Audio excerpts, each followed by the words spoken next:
Hi everyone, welcome back to my channel. This is Soul Vibes Tarot. Welcome if you are new here. So today we are doing the ultimate soulmate reading. I'm not even kidding you. I have literally like 1,000 oracle decks and tarot decks and notes and post-its and questions that I'm gonna get into in this reading all about your soulmate. So when we're talking about your soulmate, we are obviously referring to your like divine counterpart, the person that you're going to spend the rest of your life with or share your life with. So this is not just like some short temporary little karmic soulmate. This is your true love, the person that you are going to, your life partner basically. So in this reading we are going to cover everything, including who your soulmate is and like what they love about you the most, what energy they are going to be in when you meet them and what energy you're going to be in, physical characteristics and traits like how they look, and then some more personality traits. We're going to get into a timeline of when you will be meeting your soulmate. We're also going to get like more details on this connection, anything else that we can get, like maybe where or how you guys will meet, under what circumstances, and just anything else about your relationship and connection. And then we're going to get some advice for how you can come into union with them. So like what you need to do in order to meet them. So that's for the reading here. And then we also have an extended to it. So just get ready. It's going to be just a long day for you of tarot. But then we have an extended if you are interested in that for each of the piles. And in the extended, we're going to get into what like actual like married life is going to be like. So whether you want to get married or not, the whole idea is like, what's your actual life together, your lifestyle together? What is that going to be like? What is it going to look like? Are you guys going to have kids together or not? What are their friends and family going to think of you? And what are your friends and family going to think of them? And then we're going to get into sex and intimacy and like how your sex life is going to be. And then also the first time that you have sex with them, what that's going to be like. So that's going to be in the extended. So you're getting a lot of value in both of these readings. Trust me, it's probably going to be a long one. And yeah, so I just really hope that you enjoy, and do keep in mind it's a general reading. You know, only take the messages that resonate with you. And so yeah, so today what we're doing also is we have these three piles and we have these three beautiful oracle cards. And I just wanted to give a shout out to Sin from the Cancerian channel. That's her YouTube channel's name. She gifted me this beautiful oracle deck called the Fallback deck, with a lot of just like empowering messages. So this is the back of the deck, or front, I guess, whatever you want to call it. And then the other side has all of these nice spiritual, uplifting, inspirational messages of guidance. And she gifted me this deck, and I'm giving her a shout out in this video, and I am using her deck to start off our reading with. So if you guys were interested in checking this out and purchasing her deck, you can find the link in the description box below. I'll put everything there of how you can learn more about it. So thank you so much, Sin, if you are watching. I love your deck. And yeah, so let's get into your piles. So we have pile 1, pile 2, and pile 3. And for pile 1, we have, this is your card. And then we have an amethyst for your crystal.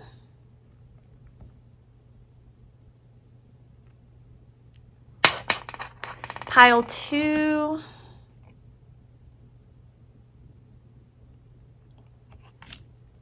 And this is called Auralite.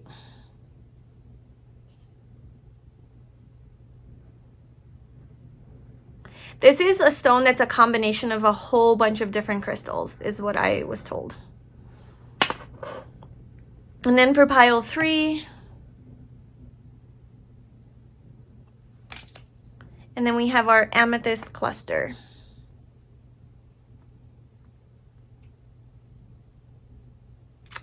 Okay, so if you want to pause the video to tune into each of the piles, the cards, the crystals, what energy you feel mostly from these piles to choose, go ahead and do that. And whenever you are ready, I left the timestamps below, and I will see you in your reading. Hi, pile 1. Welcome to your reading. So if you chose this beautiful amethyst crystal or if you chose this beautiful butterfly oracle card, then this is going to be your reading.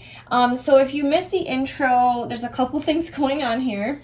Well, firstly, we're doing a soulmate reading, okay? So we're getting all of the details. Like, I have post-it notes, I got questions, I have all of my oracle decks and tarot decks here about your soulmate. And this is the person that you're going to spend the rest of your life with. This is your divine counterpart. This is somebody that you're going to share your life with. So maybe even someone that you're going to marry. Who is this person? We're going to get all of the details on them.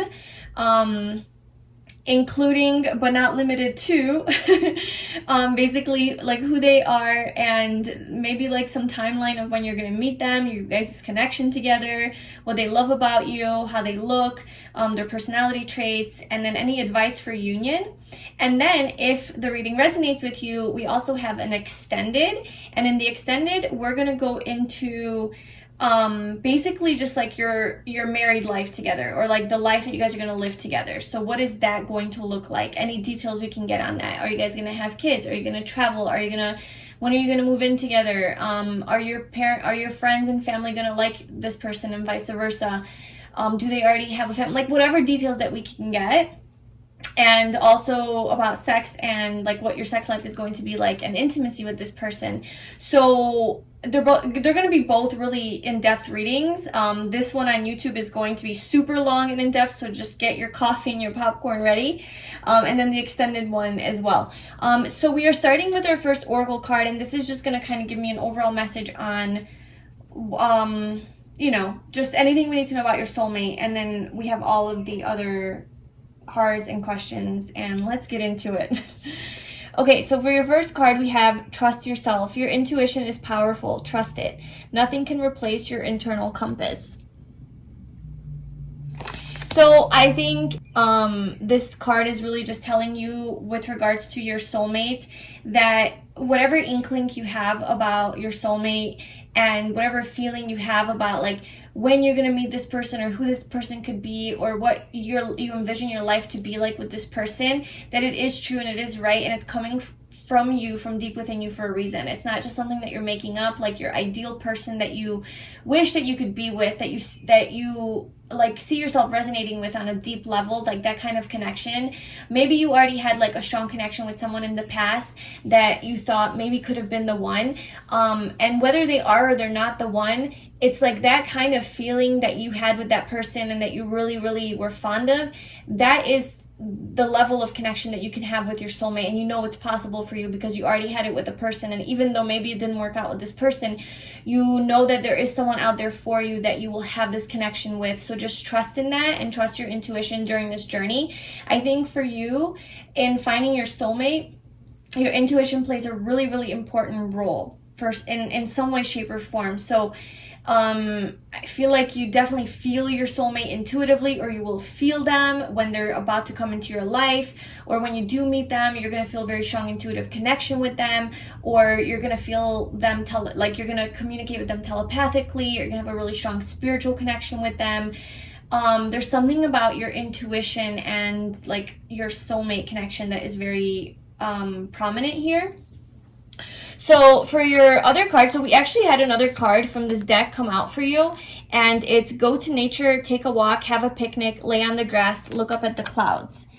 And the first, like when I saw this, because it flew out and it flipped over and I read it, the first feeling that I got from this card is that maybe like, and this is like a small chance, like, I mean, this won't be for everybody, but maybe you will meet your soulmate in this kind of an environment where you happen to go out into nature and you're taking a walk and you're just doing your little cozy outdoor time thing, and you like meet this person or run into this person, or there's something about like being in nature and that like helps you. So maybe like this person also likes to be out in nature.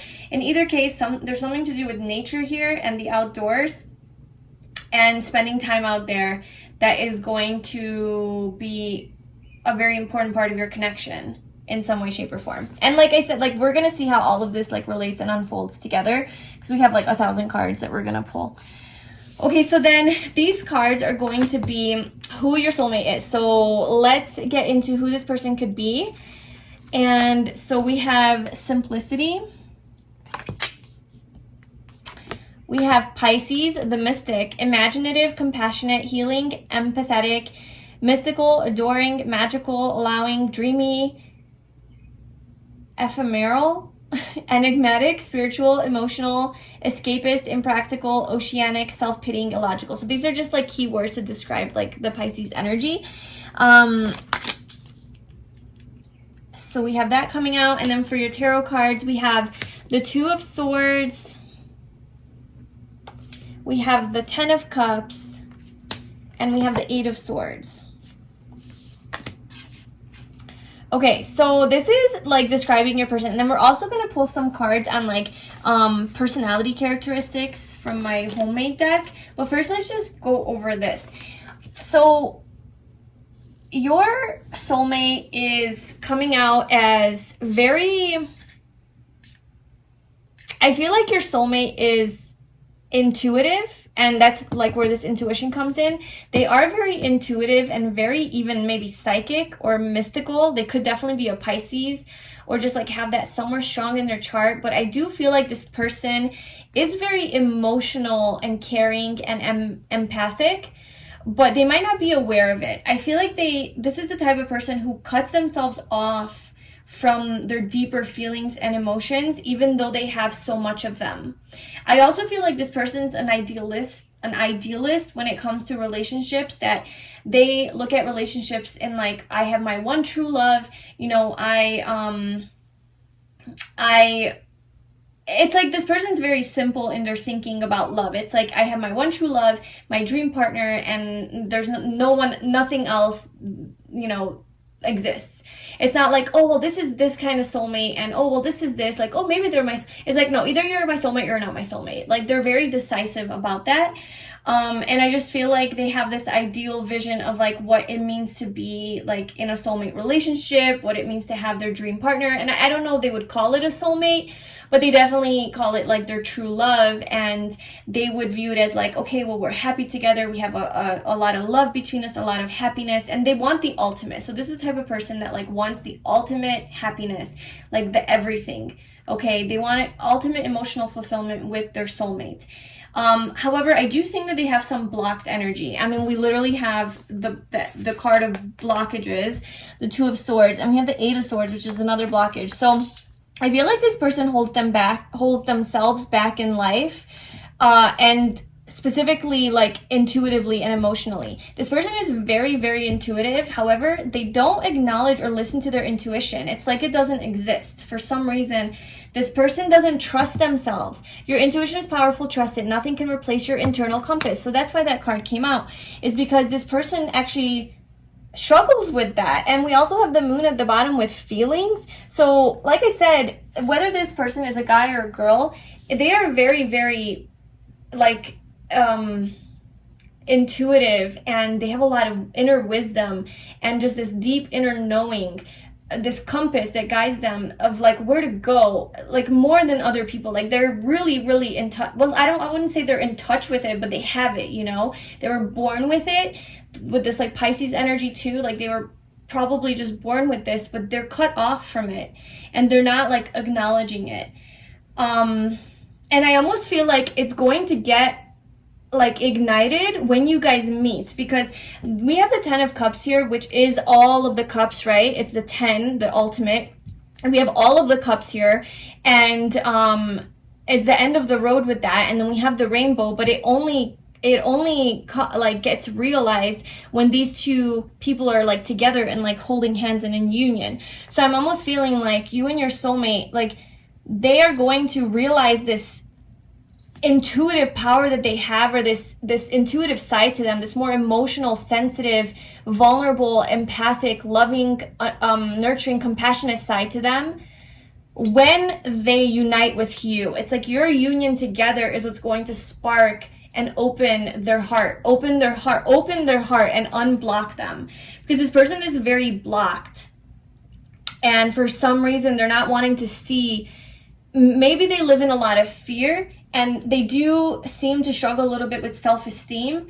I think it's something they're trying to work through, with the Three of Pentacles at the bottom. I think they are trying to work through it. Maybe they have like someone around them that is helping them with this. Maybe their mom or something is really supportive with them, and is like a really loving, nurturing person around them. Or maybe this is just a part of them that they're really trying to get in touch with. So I think that they are working on it, and they are going through some sort of a transformation, because we have the Death card. So this is heavy, like we have Pisces energy, now we have Scorpio energy coming through. So this person is deep. This person is deep, okay? But it's almost like they haven't realized their own depth. Like they're not, they don't want to go there. Maybe they do have some childhood trauma or something that they're avoiding and they're not looking at out of fear. And so this might have led to like some insecurities with this person, and maybe like they have a lot of self-doubt that they're dealing with, and skepticism, and just honestly like blocking off their own flow and like their own passions. Because she's wearing this red dress, which is like about passion, and she's all tied up, blindfolded, with all of these swords, but it's like she's holding herself back. So I feel like your person has so much passion and so much desire in life, and even like creativity, but they're just like holding themselves back. So that's like a trait that they have. But I do feel that when you guys would come into like union and you guys would meet each other, life would really simplify for them. Like all of this would sort of like be resolved. And I do want to clarify like why they're so blocked.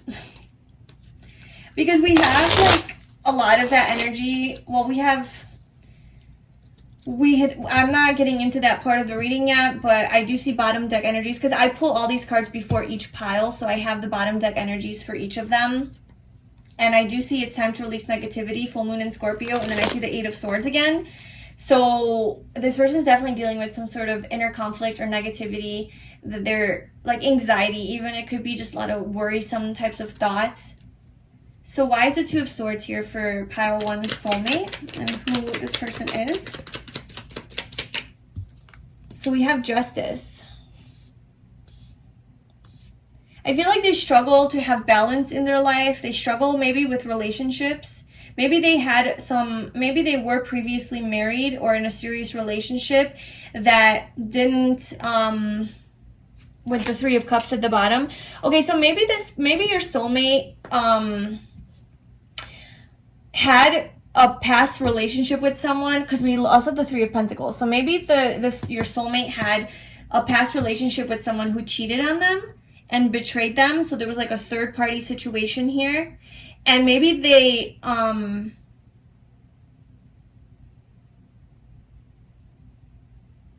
mean, it could be a few things. It could be that they obviously got hurt from that and betrayed. And because of that situation that they were in, like they were in a loving, committed relationship, and this person betrayed them. And so because of that, they're like really guarded and closed off. And they do live in some fear because of that, but like they still have hope and faith that they will have their happy ending. So they're not completely closed off to love, but it's like on the surface, like they are. Like on the surface, they're kind of like not that open to it, I guess. But deep down inside, it's like this is something that they truly want, but they don't know like if they can trust people anymore because they did get betrayed. And then the other thing with that is like, maybe they felt it the whole time, like that this relationship wasn't working out for them, that they weren't happy, but they still kept going, and like out of fear they stayed in this relationship for too long, and it did cause them a lot of anxiety. And then like it did come to an end with the Death card, and because they weren't fulfilled, and so they ended it. And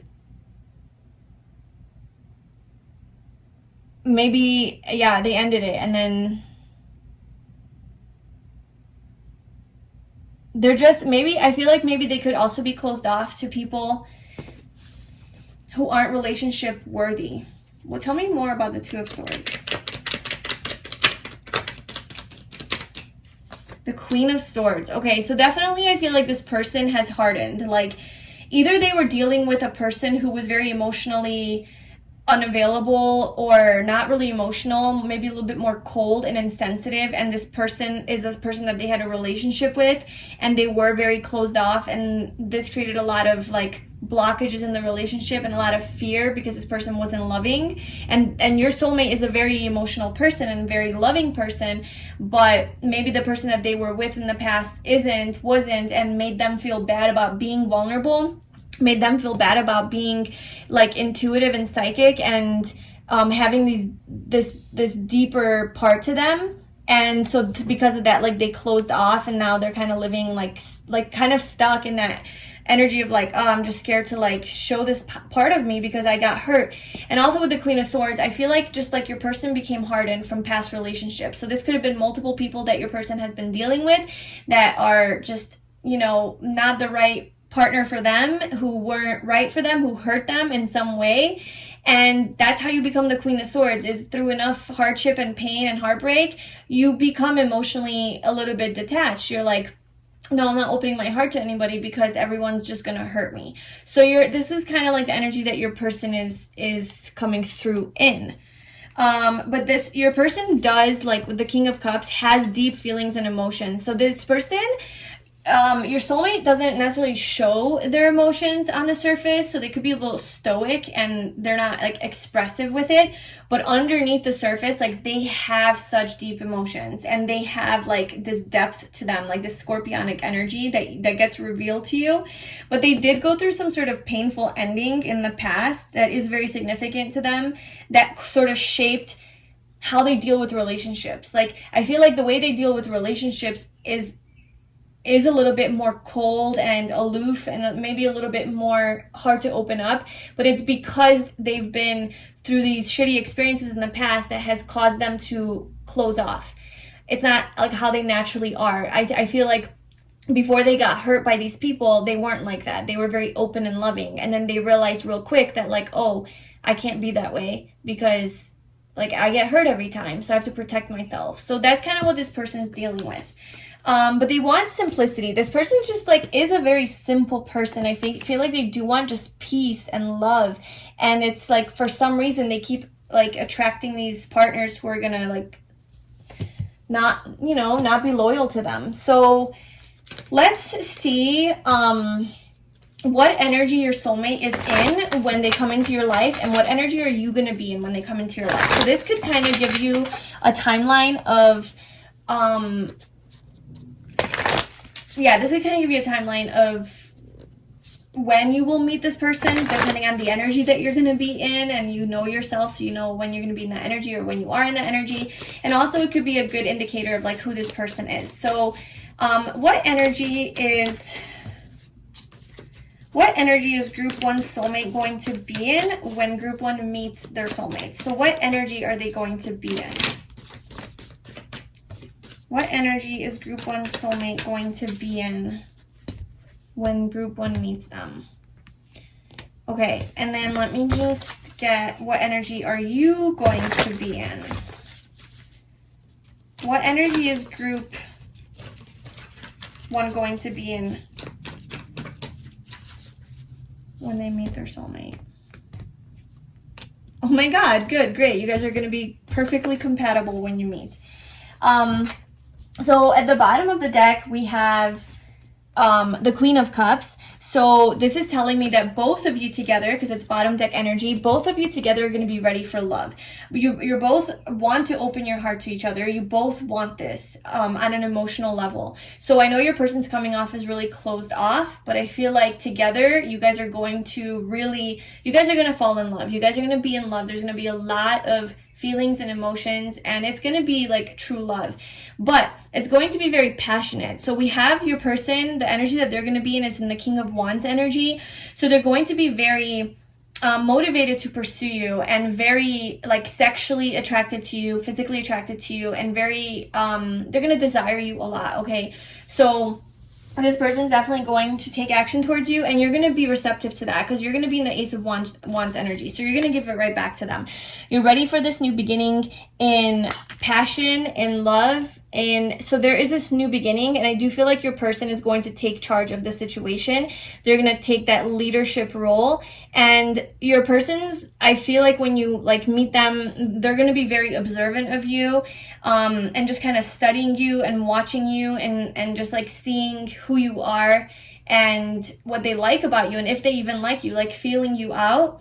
And I think that by watching you, they're going to see how passionate you are and how sexy you are and alluring, and there's this energy about you that they're really attracted to your energy, really, because I mean, you're coming through as the Ace of Wands here. This is the energy that you're going to be in, and this is literally about like just being on fire. Okay, so you're going to be like just really attractive to this person. Energetically, you guys are going to be very attracted to each other. So this is a very positive energy to be in. This is also Leo energy, so I feel like your person's going to feel very confident about themselves. They're going to be looking good, feeling good, looking real healthy. They're going to be at a point in their life where they are taking care of themselves, and they're not feeling like, even though they've been through this and this, well, this is kind of like what they've been through, but also it's kind of shaped them to be who they are. Obviously, like our past shapes us, but with you, I feel like they're not gonna like, they're in pursuit. Okay, so they're not gonna be like shy and scared to approach you, but they're gonna be like, okay, let's go, because they're gonna pick up on the fact that you're also just as equally passionate about this person.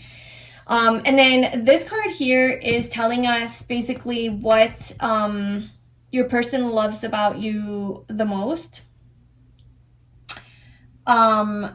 Yeah, so what does your person love about you the most? So we have the Two of Swords.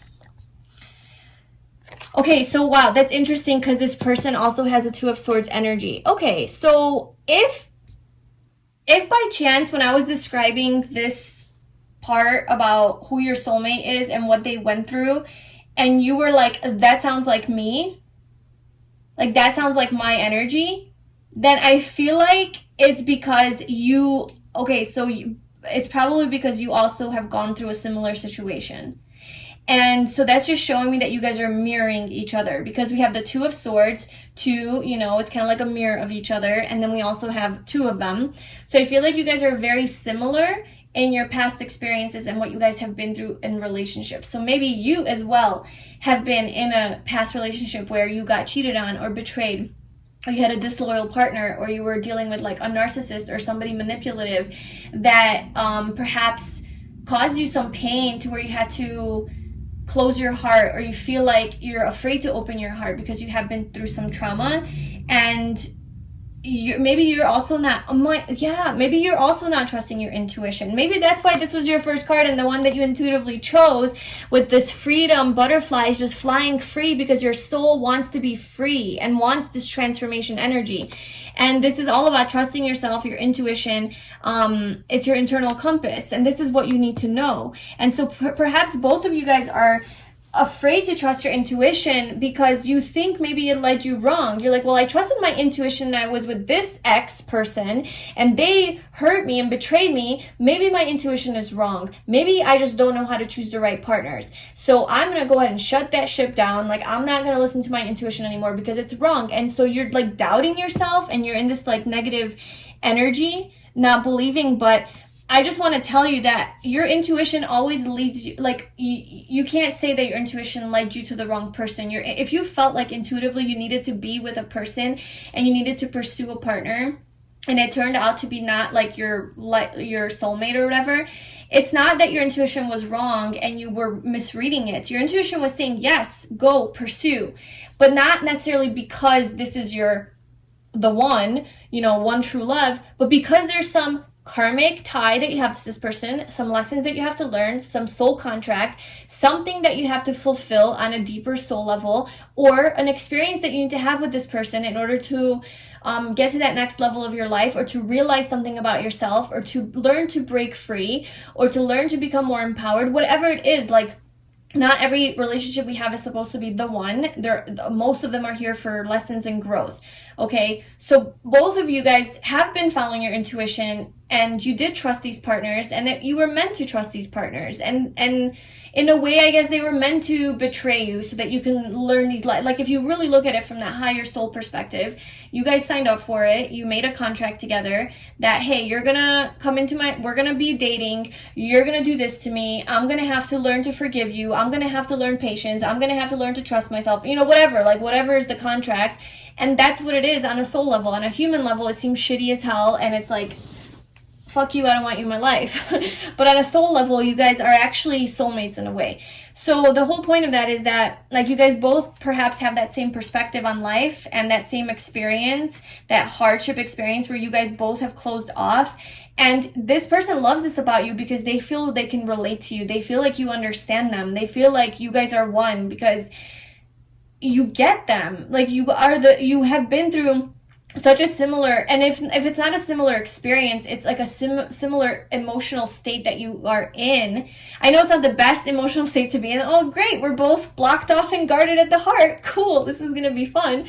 I know, but it's like, because almost like because you guys both communicate about that and tell each other, like, well, or I guess sense about each other through your intuition, that you both are like this, it's like ironically what allows you guys to open up. Somehow it's the key to this opening of your hearts and to this new beginning in this relationship with the lovers. Oh my god, and the Two of Cups. Look at this. Opens your heart, a whole new beginning in something solid and stable, somebody that you can trust, somebody who's your soulmate, this divine union of equalness, right? Equal reciprocation. You guys are the same.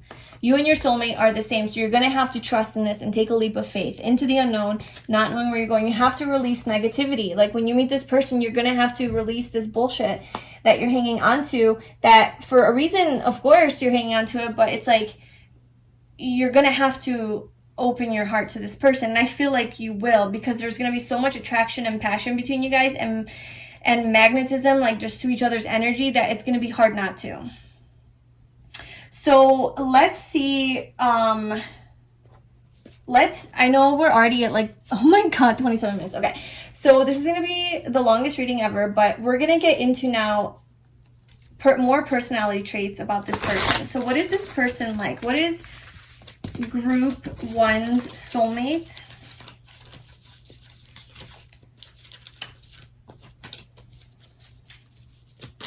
Who is group 1 soulmate? What is their personality like? So they're anxious. Yeah, they deal with some anxiety. Group 1 soulmate. Weird and unique. So there is some Aquarius energy coming through here with all the swords. And we also have Leo. We have optimistic. So I feel like despite what they've been through and all of this, like, heartache or whatever, they are still optimistic about their love life. Like, they are not 100% closed off to love. They just want true love. They're open-minded, yeah. So this is Sagittarius energy coming through. I feel like they're still open to this whole idea. They're not that hardened. Like, they're hardened, but they're still, like, hopeful. Like, oh, there's still a chance. There's still a chance. Yep, they are very confident.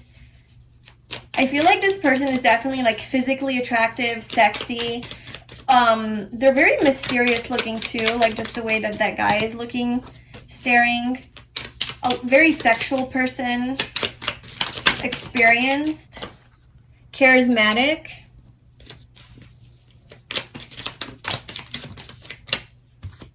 Masculine.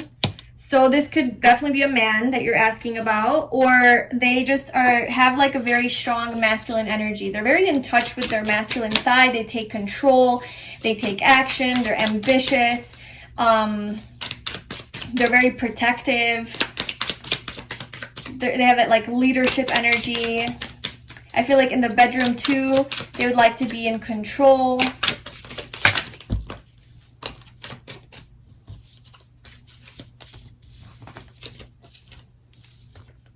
Loyal. This person is very loyal. And then we have romantic, shy, spiritual, and guarded. Yeah, so this person is a little bit guarded. I think deep down inside, though, they are very spiritual or mystical or mysterious. There's this other side to them that you don't necessarily see when they first meet you. They could have like this tendency to be shy at first, and then they open up and become comfortable. But I just feel like with you, I don't know, they're going to be very confident, because you guys' energy at the time that you guys meet is very compatible, like both very fiery. So it's going to be just like this attraction that you have for each other, where it's kind of like, yeah, I'm a little bit scared, I'm a little bit anxious, but like I'm not letting that stop me from pursuing you. And this person is also very romantic, so they're gonna probably treat you really well, be very like a gentlewoman or gentleman, you know, take you on nice little dates and things like that. And then let's see their physical characteristics. So group 1's soulmate's physical characteristics. How does group 1's soulmate look?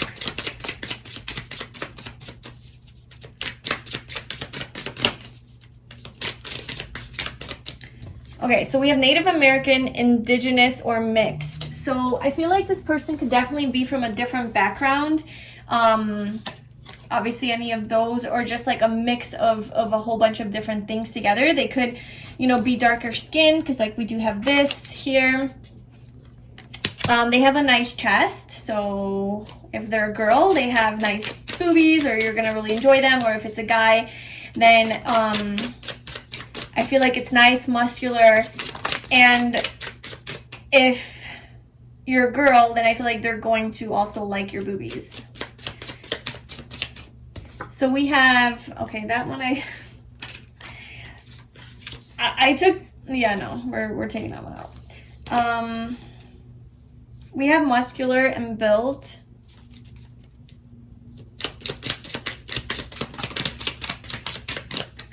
Foreign. So this person could be from a different culture than yours, you know, a different background. Different country. They could be from a different country, or they could just speak a foreign language, or maybe they were like born in a different country and they live in the country that you live in, and so they like if they're if they live in America, maybe English is their second language, and they were born in like a different country, like maybe in, I don't know, Mexico. Maybe they have like Mayan descent. That's just like an example.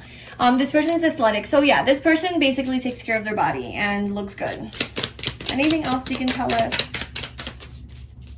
about group 1 soulmate and how they look?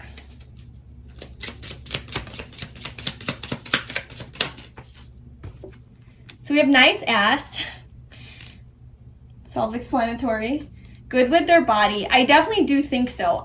This person seems to have a lot of fire energy in them. There's also air and there's water. So I don't know. This person's a good mix of all of that. But this person just seems to know what they're doing with their body, like in the bedroom. And also, I just feel like they're not clumsy. Like, they know how to dance. They know how to move. Just like when they're out in nature, like doing their little adventure stuff, like they know how to like hike, jump, climb trees, you know, like they're not awkward. Like they definitely are adventurous and like to hike and like be outside. We have beautiful eyes. We have facial hair. So this person might have facial hair. If you're looking for a woman, then just skip that. I don't think that your girl has facial hair. I mean eyebrows, but hopefully nothing else. And then we also have piercings and a beauty mark. So this could be some significant things about your soulmate.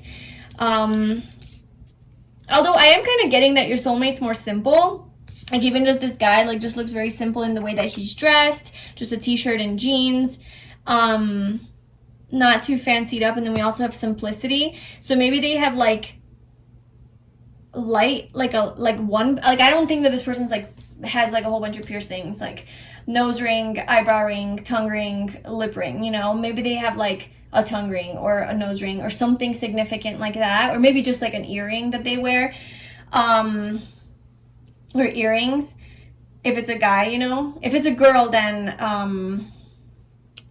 it can, yeah, earrings or whatever kind of piercings, but that was more for the guy. And then a beauty mark, so they have like some sort of significant beauty mark. It could be on their face, on their body, just something that stands out, or maybe they could have a lot of beauty marks. I do know that like foreign, so like a lot of Europeans tend to have beauty marks.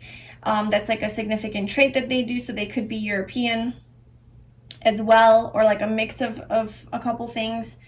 So yeah, that is their physical characteristics.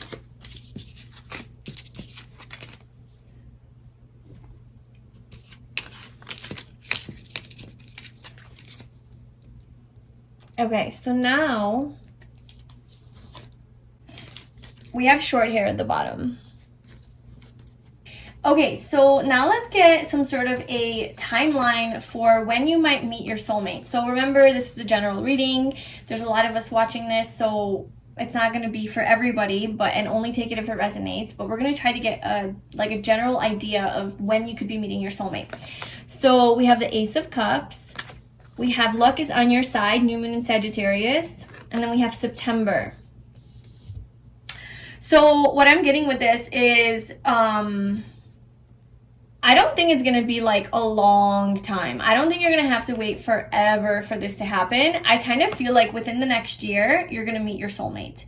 Because the Ace of Cups is obviously the ace, so that's number one. And it's like this new beginning, this new offer in love. And luck is on your side. So luck is just reminding me that things are moving. It's Sagittarius energy. It moves quickly. There's a lot of travel energy there. It's the bow and arrow, shooting for the moon, you know. And so I just feel like there's going to be fulfillment of this union like soon. And by soon, you know, I'm kind of getting within the next year. It could be in the springtime. It could be, so I'm recording this, like it's July right now. And this is a timeless reading, but I'm recording this in July, and spring from now would be 5, 6, 7, 8, like 8 months from now, okay? Or 8 to 9 months from now would be like March. And so I feel like that could be like a time frame, is like within the next like 8, 9, 10, 11 months, like basically within the next year. Some developments could start happening as soon as September. So if you are watching this when I'm uploading it, then that could be like September, you know. And then some more developments around Sagittarius season, which would be December. And then maybe like the love offer would like actually happen in the springtime. If you're not, if you're watching this, whenever you're watching this, then I would say within the next 3 months, there could be some sort of like movement with regards to your soulmate. So maybe you start talking to someone, maybe, I don't know, just some sort of opening happens. Maybe you start a new job in September, and then like eventually that's like where you meet your soulmate is at work or something, you know. So it could be like you don't necessarily meet your soulmate right away, but some sort of opening happens to where it sets up the environment, and like you're in the setting basically where you can meet this person, or like you sign up at the gym in September or in 3 months from now, and then that's where something happens. And then so I feel like in 3 months something's gonna happen, and then in 6 months from now something more is going to happen. Like there's going to be like more activity around like, okay, developments around your soulmate, and it's gonna be very like passionate, and you're gonna feel really good. Maybe you're gonna go traveling somewhere, and that's gonna do something. And then I feel like in like 9 months from now is when like you guys are gonna fall in love, and like that's when like it's gonna be recognition that like, oh my god, like I love you, like there's gonna be some sort of a relationship that's going to begin. Okay, so that's your timeline, 3, 6, 9. 3 months, something's gonna happen, 6 months, and 9 months. And so that's like a general like 1 year time frame. But I think things are gonna start moving for you. It's not gonna be like super stagnant, like, okay, 5 more years. Okay, so that's timing. And now let's get into your connection. So these cards here, I have some oracle cards, and I'm gonna pull some tarot cards. And this is basically going to just be a general overall, like what is going on in your connection, maybe details that we can get about like how you're going to meet, where you're going to meet, what the connection is going to be like, maybe more stuff about your person, just whatever wants to come out. So we have growth. I want to expand my consciousness and my awareness. We have no place like home. And then we have community.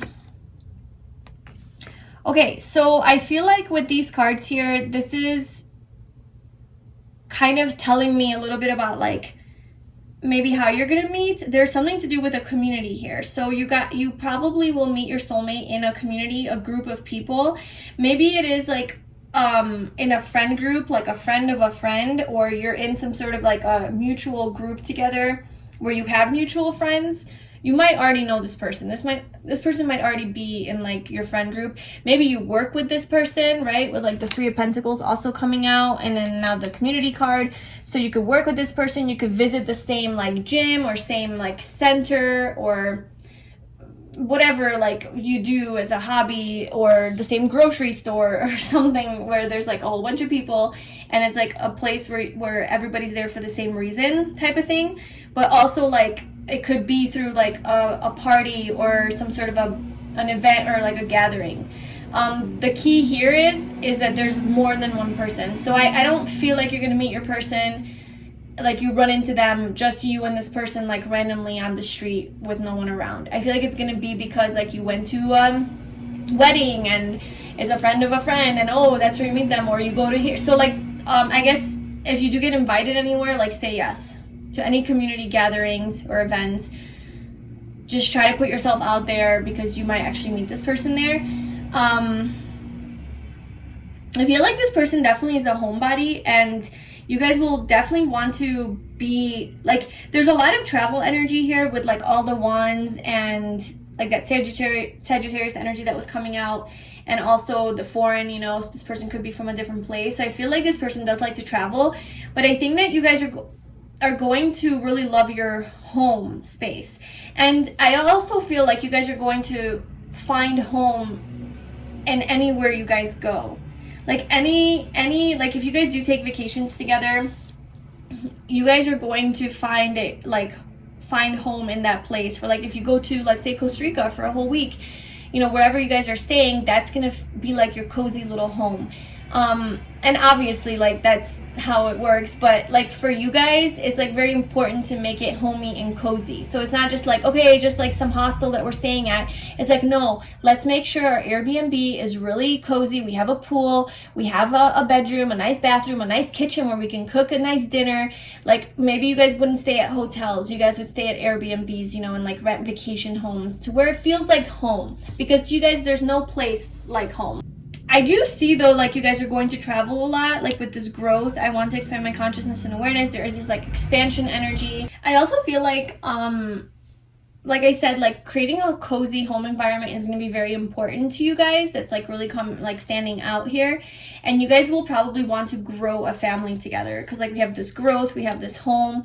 So you guys will probably want to have a family together and build like more people. Maybe you guys will have a lot of friends that will come over to your house. Like your house is going to be the center hub for like hanging out and hosting parties and events, or just having your loved ones over, or maybe having your kids, you know, like your home is going to be a very significant place for you guys. But like doesn't mean that you're just gonna stay at home all the time. Wherever you go, you're gonna make sure it's cozy and homey, and like that's a thing. We also have 2 romance angel cards that came out for you, and we have trust. This situation is calling for you to have faith, and we have soulmate. Yes, this is your soulmate.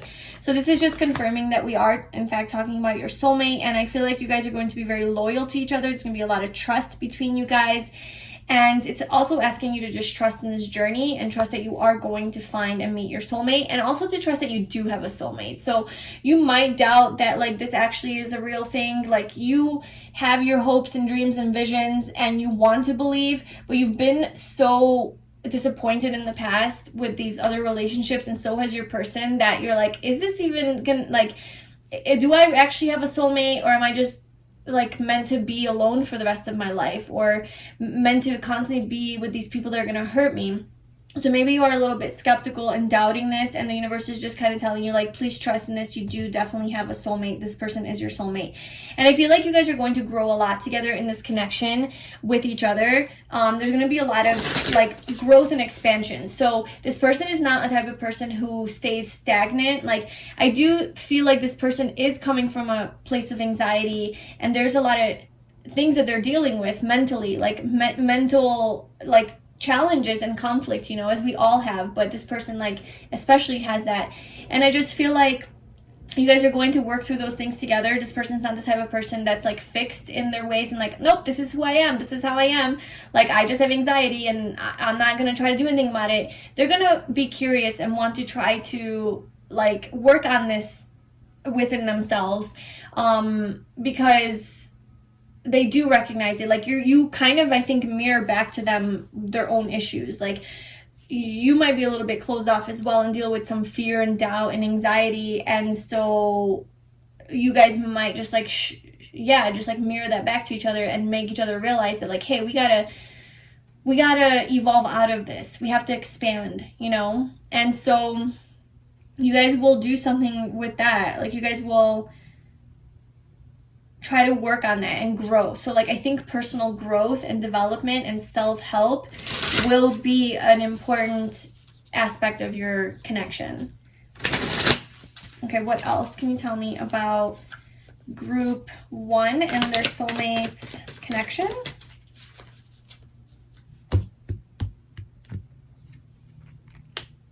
We have the Knight of Wands, the Seven of Pentacles, the Two of Swords again. This is coming out in literally every deck that I have out here. There's definitely something here about not trusting your intuition, this lack of trust. Trust is coming out twice, and then all these blocked energies is lack of trust. So you will know if this is for you because you're probably like, yep, that's exactly me. Like you are just, maybe you lost a little bit of hope and like faith in this whole journey because of this like stuff that you've been through.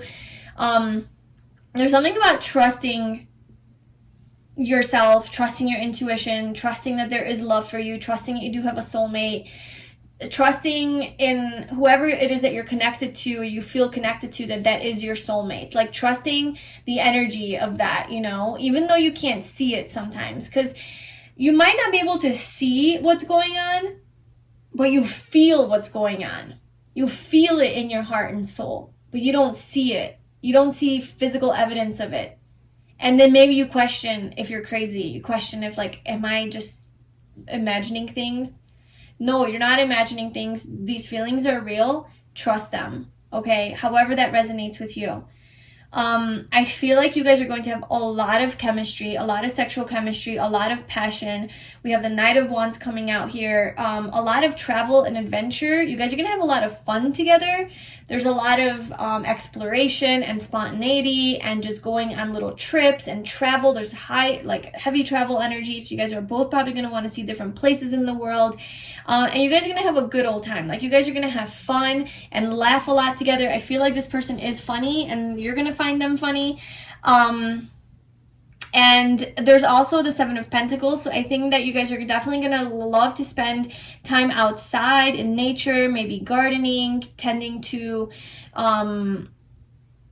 like your little plants and flowers that you have. Maybe you guys will like actually grow a garden in your home, in your cozy little home, or like visit community gardens, or start one or something, or maybe like grow your own food even will be something, or like even eating healthy I think is going to be important to you guys, and eating whole foods, wholesome things, organic. Just I feel like you're going to be very conscious of like what you guys eat together and how you spend your downtime, like how you guys, like what you guys do in your free time is going to be very simple. I think that's where like the simplicity comes in. The Seven of Pentacles is just going to be simple. Like when you guys go on vacation, let's say, you guys are going to spend a lot of time just chilling. Like, yeah, there's a lot of adventures and like fun and excitement, but also you guys are going to know how to just take your energy back and just chill and relax and read a book, maybe have some wine or coffee and just look at nature, be in nature and take it in and just be with it, you know, connect with it, slow down a little bit. You guys are going to know how to slow down. And I do think that you guys are both going to love being in nature. Like that's going to be also a big part of something that you have in common. And perhaps because these did come out together, go to nature, take a walk, you know, lay on the grass, have a picnic, look up at the clouds. I feel like that's going to be something that you guys are going to want to do together. Your person is romantic. So I feel like this is something that you guys are going to try to do, is be out in nature and do those natural types of things that don't even cost money. And I feel like in some way that being in nature and connecting with that is going to open up your energy as well, and almost like therapy. I feel like that could be your therapy to releasing your guard, letting down your guard, letting down your walls, and like somehow there's a nature connection that's also healing for you guys, and it's gonna work as therapy. So just embrace that. And I feel like you guys will definitely travel to a lot of places in the world, or at least where you live, where there is like nature. Like that's like, instead of going to cities and seeing cities and things like that, I kind of feel like you guys are going to want to see like beautiful places as far as like natural places, not man-made. You guys might have a cat together. I feel like you guys are going to have a lot of friends together. Like you guys are going to have, like you guys are going to be liked by the community. Like you're going to be very social people together, but you're also going to know how to come home and relax and just chill and be. It's going to be like a good balance. Okay, so now let's pull some cards. This is literally the longest reading I've ever done. Let's pull some cards for advice for you for how to come into union with your soulmate. So what can you do right now in your energy to ensure that you do meet your soulmate? Okay, so what can you focus on more? What do you need to do? What can group 1 do to find their soulmate? Or to meet their soulmate? Or to have this flow? What's your advice for union for group 1?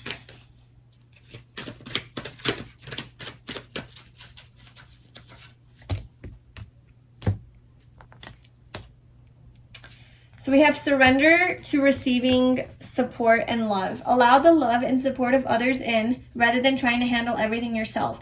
This can take the pressure off and simultaneously nurture you.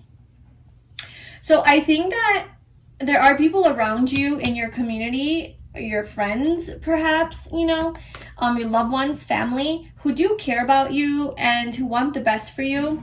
And I think that maybe you are a little bit guarded and closed off to love because you don't necessarily trust people. I think you may have some trust issues. Like that's definitely coming up, okay?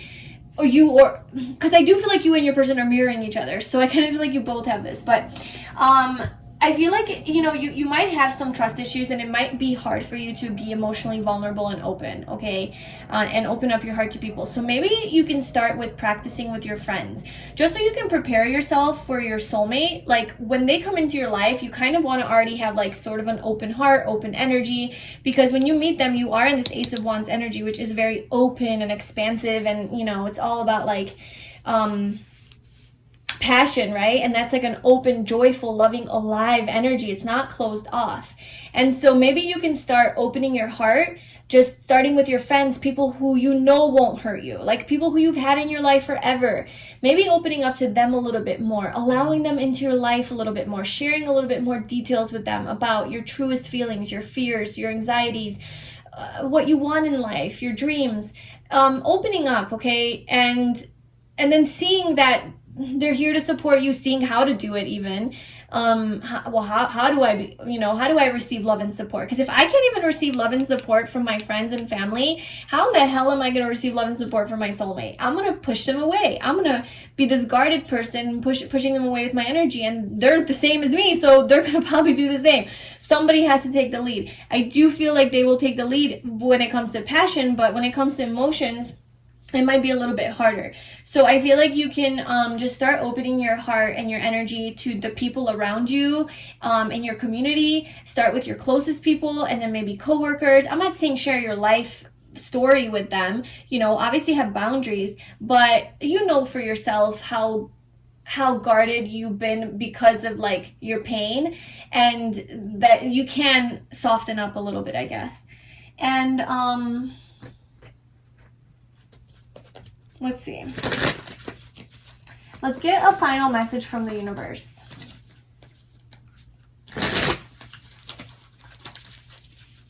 Or actually, sorry. Original plan.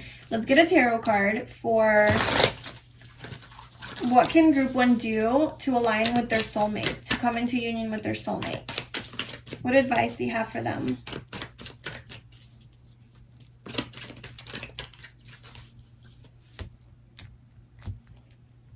The Two of Wands. Okay, you don't really have to do much. Just wait. Just wait for it to happen. I think it's just going to come to you. Yeah. You don't really have to do anything. I think you don't necessarily have to do anything, but I do think that dreaming is important. So the Two of Wands is about like having the world in your hands and knowing you can have anything that you want, and almost like making a plan of how to get there. You know, planning and preparing your next steps, but not necessarily taking action yet because you're still planning and preparing.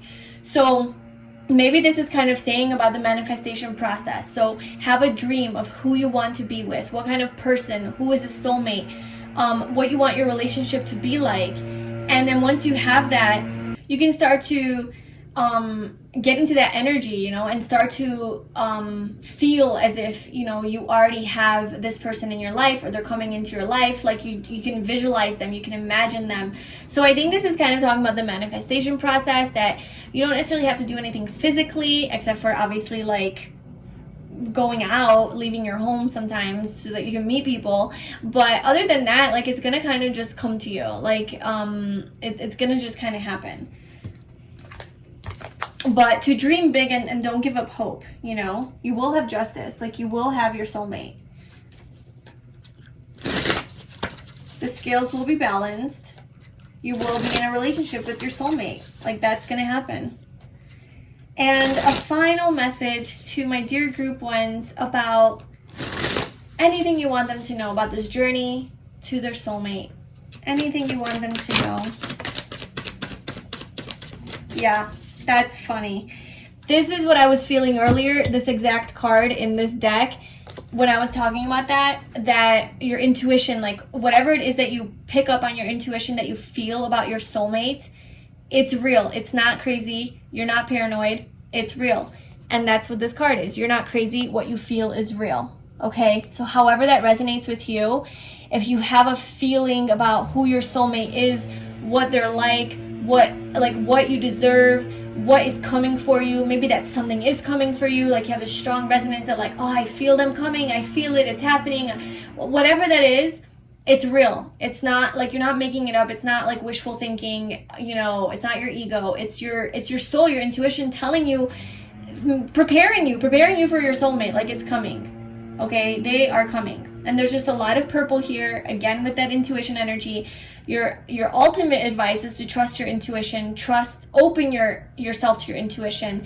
Get out of your head, get out of that ego, get out of that anxious thinking, and get into your soul, your heart space. You're not even deeper than heart, your intuition, your deeper knowing, that deep feeling of resonance, that knowing that there is something good for me. I'm not gonna let fear tell me otherwise.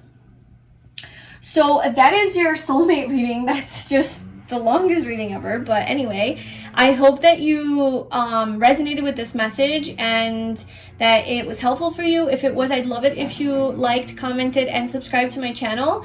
And if you would like to join us in the extended, we are going to get into, you know, more details about like what your actual like life with them is going to be like, what sex is going to be like, and like any other details we can get about your I want to say married life together, but like not all of us want to get married, but basically the same idea, like your life together with this person. So if I see you in the extended, the link to that is in the description box below, and I will see you there. And if I don't, thank you so much for joining me here. I really hope that this resonated with you, and I will see you in my next video. Hi Pile 2, welcome to your reading. So if you chose this Auralite crystal or this oracle card, then this is going to be your reading. So in case you missed the intro, I'm sorry, I'm going to kind of say stuff again, but basically in this reading we're doing a soulmate reading. So who is your soulmate, your divine counterpart? This is the person that you are going to marry or spend the rest of your life with, share your life with. Like, this is a person, you know, this is your person. This isn't some temporary little soulmate that's going to come into your life. This is like, we're getting information on who your actual like lifelong partner is. So this is going to be a long reading. Pile 1 was an hour long. So and there's also an extended. So I have all the questions possible that we're going to answer in this reading. So we're basically going to get into like who your soulmate is, and maybe like a timeline of when you're going to meet this person, and like what your connection is going to be like, and any details we can get on the connection, like maybe even where and how you guys are going to meet and what it's going to be like. We're also going to get some personality traits and some physical traits. We're going to get some advice on what you can do to come into union with this person, what this person loves most about you. And then we also have an extended to this reading if you aren't tired by the end of this one, and if you want to keep going, then we're going to go into even more detail in the extended, and we're going to get into basically married life, or like if you're not getting married, then just life together once you're settled down. How's life going to be?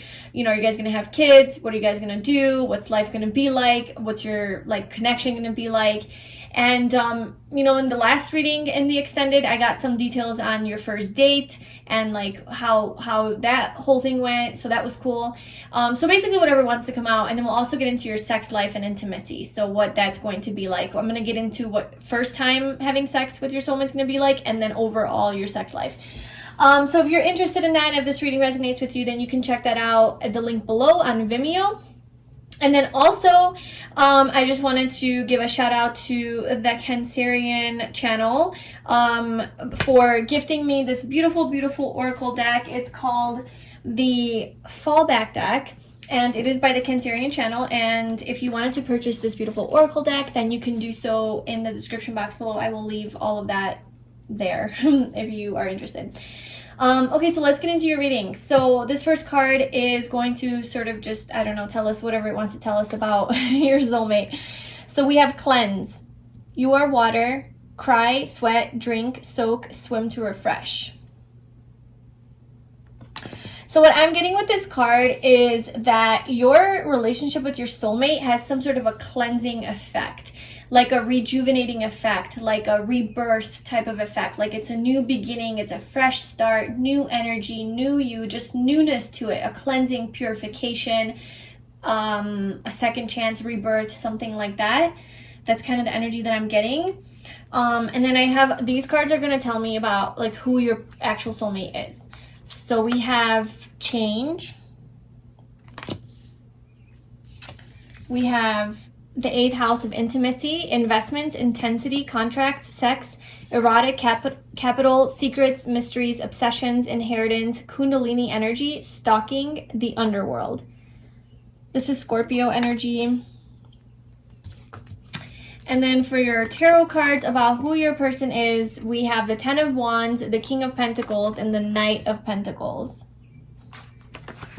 Okay, so just right off the bat, the signs that are coming out, or like the zodiac signs that are coming out, are Scorpio, and then we have strong Taurus, Virgo, Capricorn energy here. We also have Virgo at the bottom of the deck, so that just, you know, confirms that whole energy. So we got Earth, and then we got Scorpio coming through. So I feel like your person, just first and foremost with this 8th house energy, this 10 of Wands here, letting go of something heavy, and then cleanse coming out, and then change. Your person seems to have gone through some sort of a major change or transformation in their life in some way, where there was something heavy that they had to release and let go of, and there was like a new fresh start, like a new beginning. And I feel like now your person is very successful. Your person's coming through as a very practical, grounded person, very loyal, trustworthy, safe, secure, stable, very practical and down to earth. Hardworking, diligent, very career focused, and kind of slow moving a little bit. Okay. This person could be like a sun sign and an earth sign in the 8th house, because we have 8th house here, okay? So like they could be like a Virgo or a Capricorn or a Taurus that lives in the 8th house of transformation and death and intimacy. So this person seems to have life experiences that provide a lot of transformation for them. So it's like change is a constant part of their life, like whether or not they like it. Because I feel like they might struggle with that, because like with all this earth energy coming through, I think your soulmate likes stability. They like to know what's going to happen next. They like to have a plan. They like to have everything figured out. They like to have a routine. I don't know if they like change. I don't know if they are comfortable with change. But this energy being in this 8th house here, it's like it forces that there is constant change and evolution in their life because they can never stay stagnant. It's like a reminder for them, I think, that they, as much as they want to stay stagnant and comfortable and secure, life always comes in to, it's like a tower moment. Like life always comes in with some harsh truth that forces them or requires them to let go of something or to change something, to move on to something else, to cleanse. And they might not like this, okay? It's not like they're looking for change, like, oh yeah, I'm all about transformation, let's do this.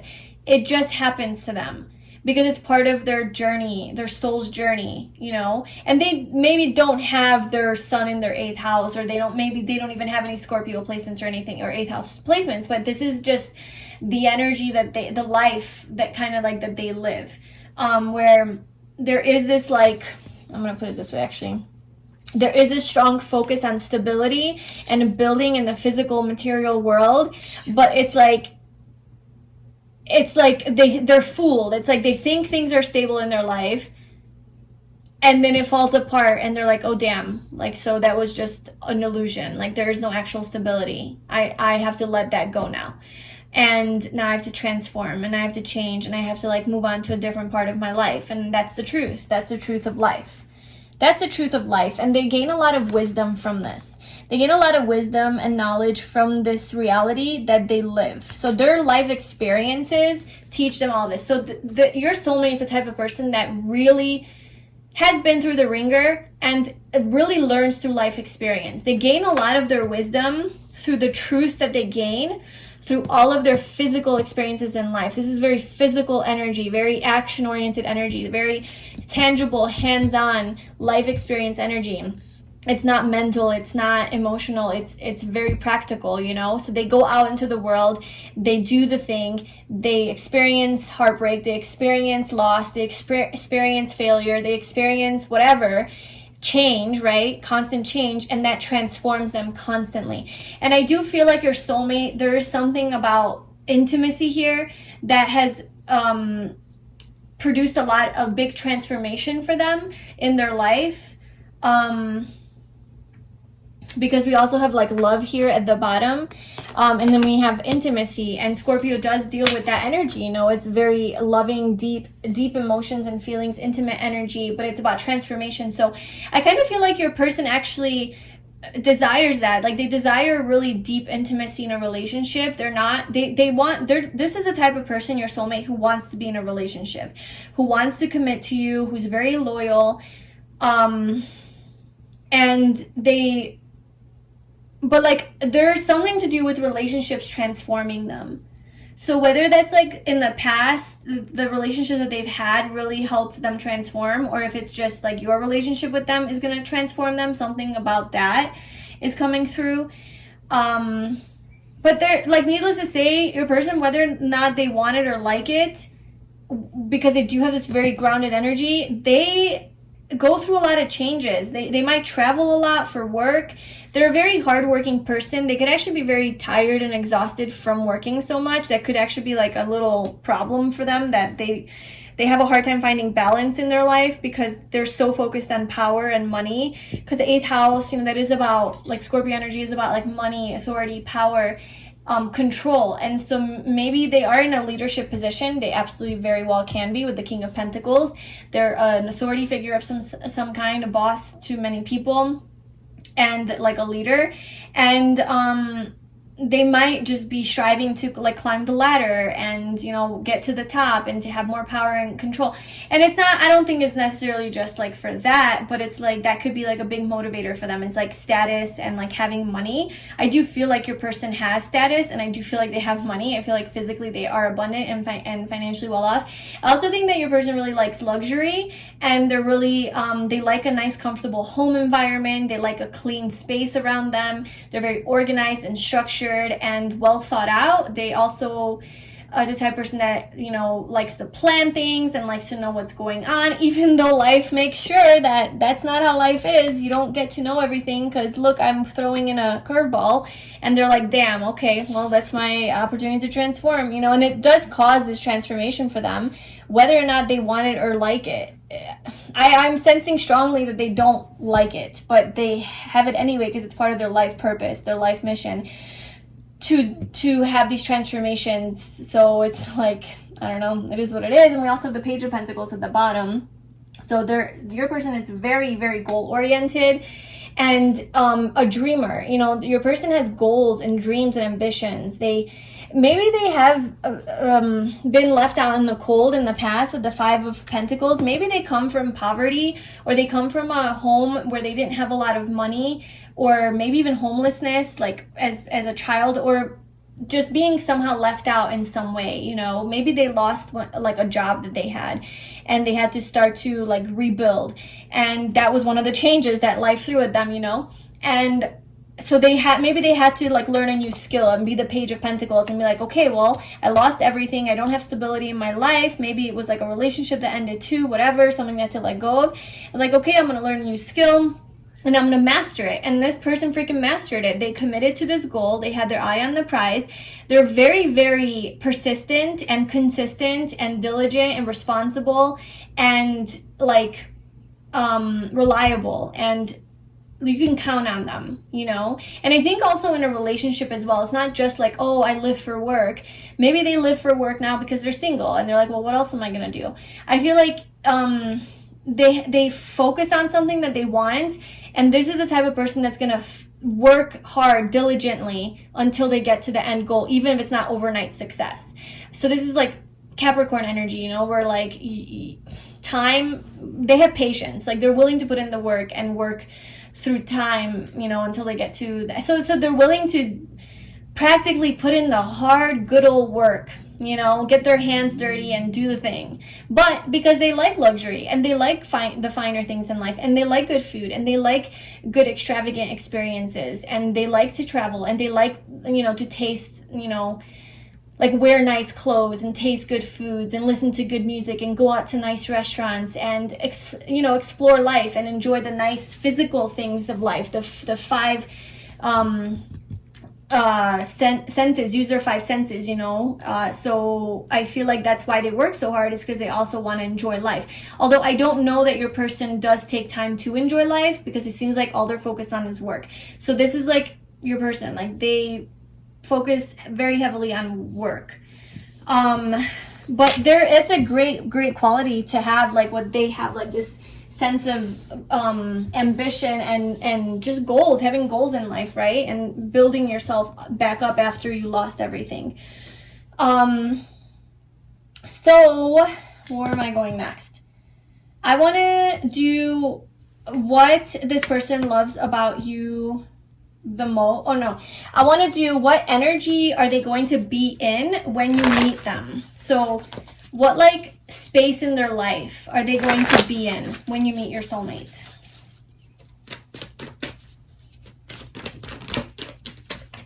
Okay, the Ace of Wands. This came out in pile 1, but the other way. And what energy space are you going to be in when you meet your soulmate? What energy space is pile 2 going to be in? The Three of Wands. Okay, again, compatibility. So the World is at the bottom, then we have the Sun. So what I'm getting with this is that you guys are, when you meet your soulmate, you guys are both going to be at a time in your life where you're kind of completing a cycle. You're done, you're like letting go of one thing and you're starting something new. You're having success. So you both are going to be very successful in whatever it is that you do or that you're good at. So like obviously this person's very like work oriented. They're going to be at a point in their life where they are very successful, and you're going to be at a point in your life where you're feeling very successful and on top of the world, okay? You're also both going to be completing a cycle of some sort, having some sort of closure on something, and just success and accomplishment, achievement. It's like a sense of achievement, like all my hard work is paying off, like abundance, manifestation, about to start like a new cycle. The next cycle would be like enjoying the fruits of your labor, or ready for a relationship now, or something like that. There's something with a new beginning here with for the both of you with the World card, but also for your person, because your person's in the energy of the Ace of Wands. So when you meet your soulmate, they're going to be ready for a new start, a passionate new beginning. They're gonna feel very like they're gonna feel ready to like follow that fire inside of them, you know.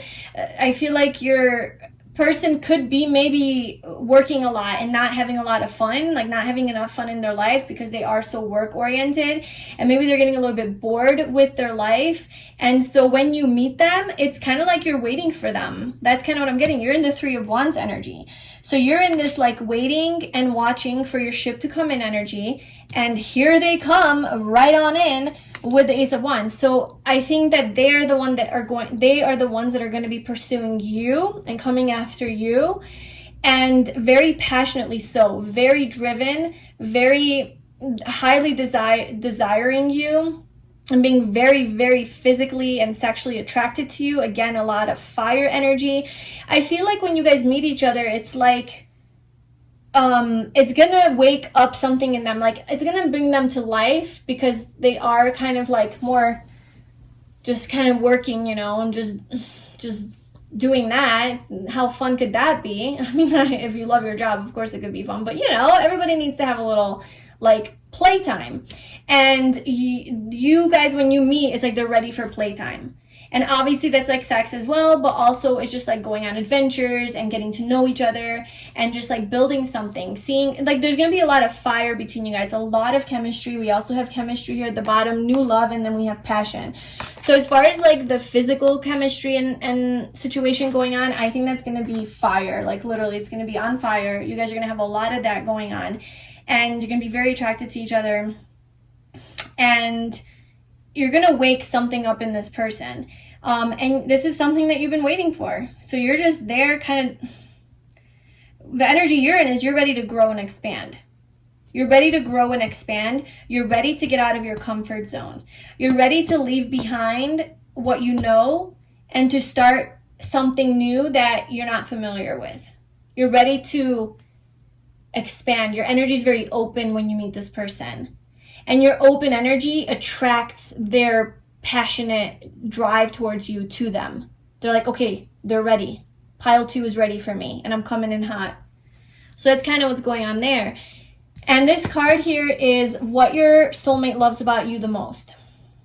So that's it. What they love about you the most. The Page of Cups. So what your soulmate loves about you the most is how innocent, well, okay, so like this is how maybe you come off to them, or I don't know how this is how you actually are, but what they love is that you have this sense of innocence, purity, pureness to you, and this like naiveness. You're maybe a little bit naive to them in their eyes, maybe younger, maybe a bit more inexperienced in certain areas, and you're just so vulnerable, and you're so emotional. And like this person is Scorpio energy, right? And but a lot of earth. So like Scorpio energy is deep emotions, but a lot of hidden emotions. It lives in your 8th house. It lives in the basement. It lives in the darkness. You know, this person's not necessarily aware of all of their emotions, or doesn't necessarily express it on the surface. This person maybe could be very like stoic and just like keeping it to themselves, like having a facade on, like a role that they're playing, like a work facade, whatever.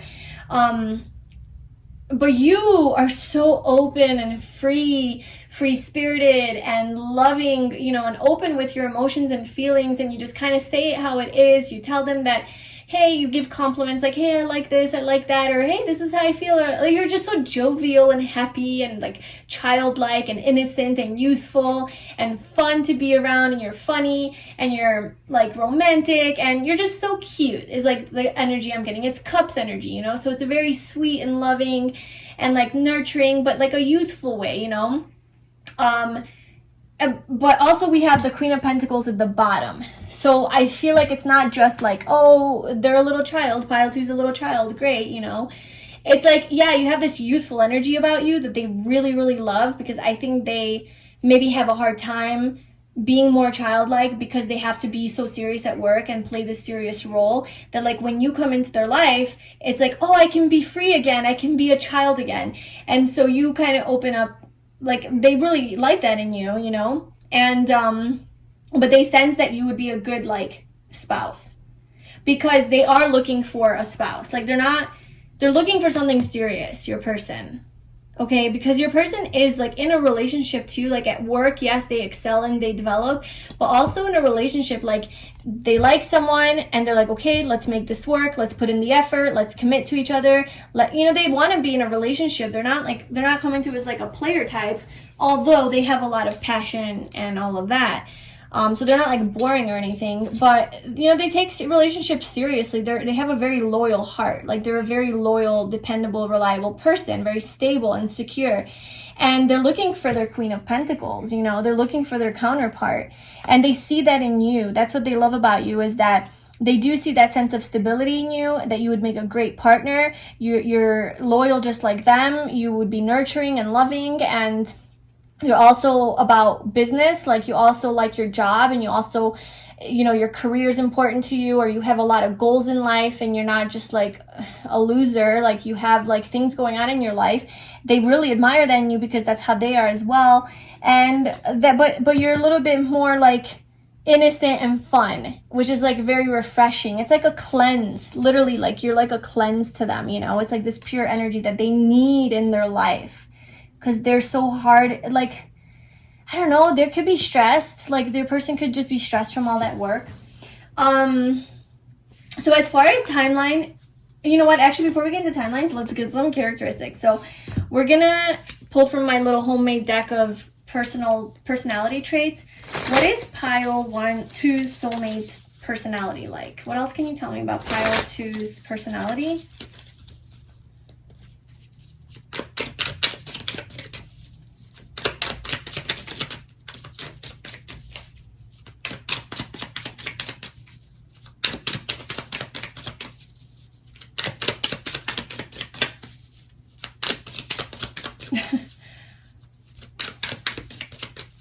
They could be very hard to read, very like stoic, and maybe no emotions on their face. Maybe that your person is very good at hiding their facial expressions or their emotions, and I think maybe that's why they love you so much, or they love about you so much, that you don't do that. Like you're very expressive emotionally. Like you can see on your face how you feel. You say it, like you say what you feel at any moment. You're not like stoic about it, but your person is seeming to be a little bit more guarded and like keeping their emotions to themselves and not necessarily revealing. Like you can't really see on their face what they feel. So what they feel deep inside, underneath the surface, is not how their face looks, whereas your face says it all.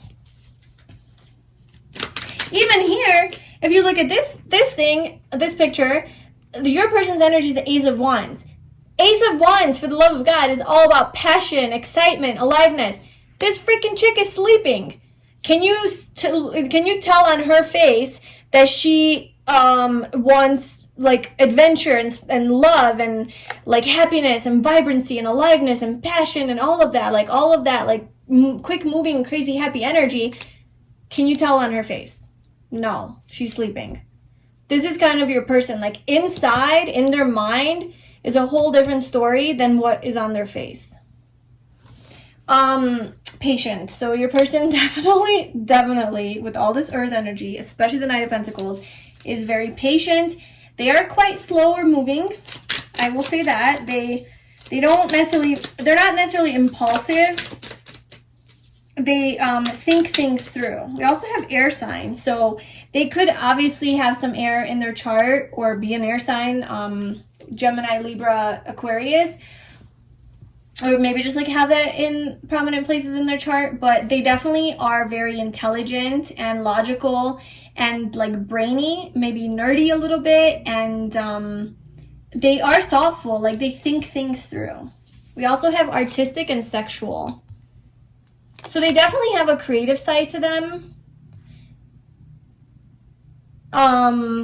I kind of feel though like it's more grounded and earthy and practical creative. So maybe creative would be like building like furniture. You know, like that's artistic, but in like a very practical, grounded way. And very sexual. So, you know, this is Taurus energy here, and they are very sexual energy, very sensual, and they're all about enjoying the pleasures of the five senses and, you know, the 3D earth plane, whatever, like pleasures. So I feel like your soulmate definitely has that. So your person is personable and flirtatious. I definitely think that when you meet them, they are going to come off very flirtatious, because we have the Ace of Wands here, which is like, yeah, they have like this facade thing going on. I don't even know if it's a facade, a little bit, because this guy's all armored up. But maybe for their work, they have to like be professional. But like with you, they're very flirtatious and like sexual. Like I feel like you will definitely see their sexual side. Like, yeah, just because this person's sleeping here doesn't mean that you won't sense it.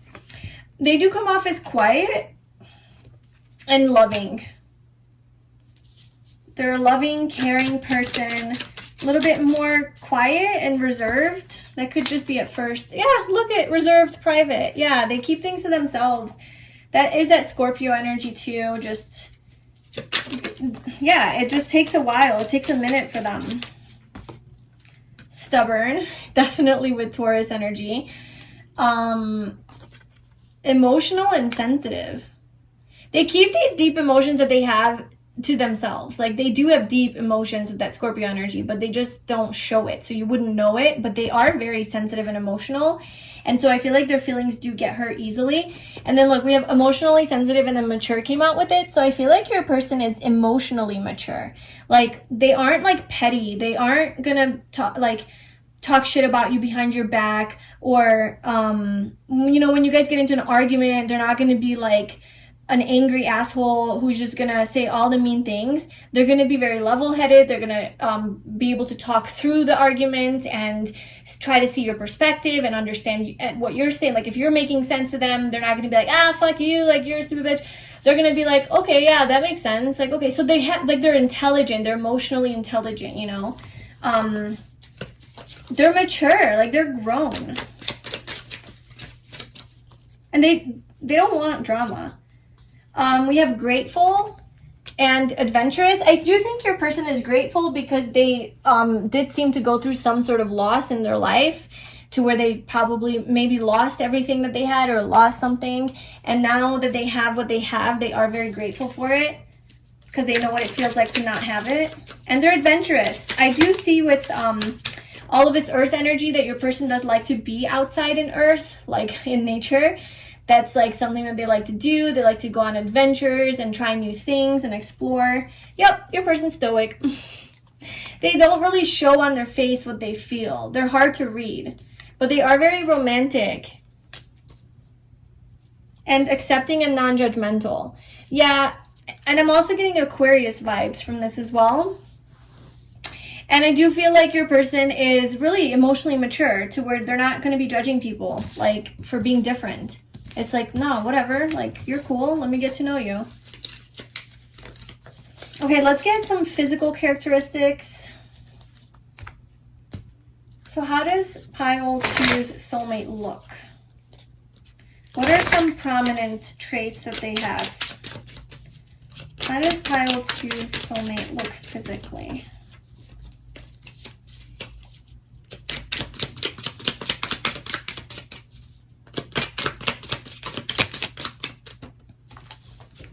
Okay, so athletic fell on the floor. So they could be athletic, they could have played sports in their past, or maybe play sports now, or maybe they just like to go to the gym or work out or something, or they like to just for fun, you know, maybe swim when they're at the pool, or they like to jog, or I don't know, just do athletic types of things. Like their body's very athletic, so they're very agile and like very like, you know, good with their body. We have Hispanic, Latin American, or Spanish, so that could be like their descent, or you know. I'm not gonna take all of those. Let's see what else.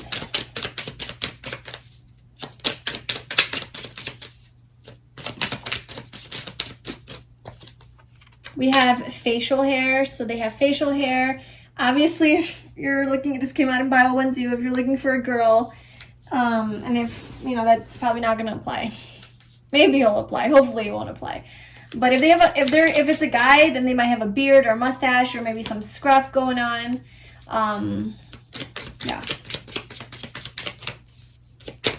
Pile 2's soulmate. So we have short hair.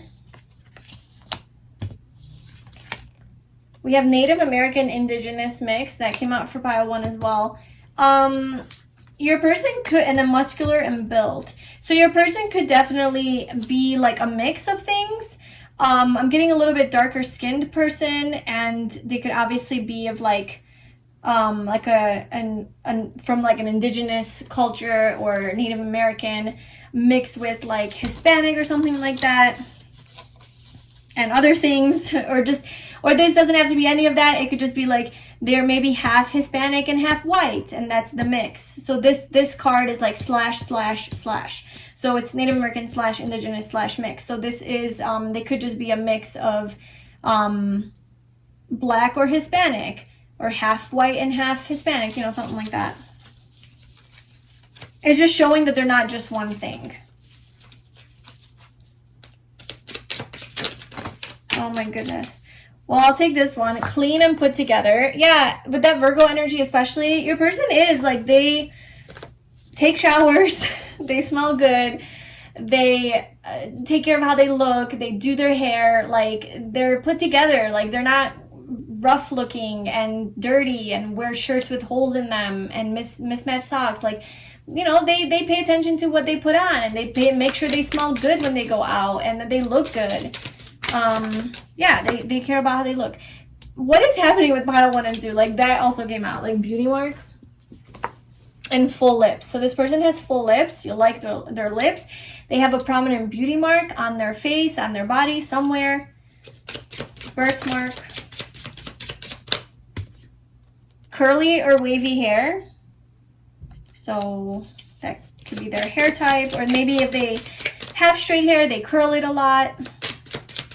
They could have a perm, or they could just have curly hair or wavy hair. And we have blue eyes. Let's see, one more.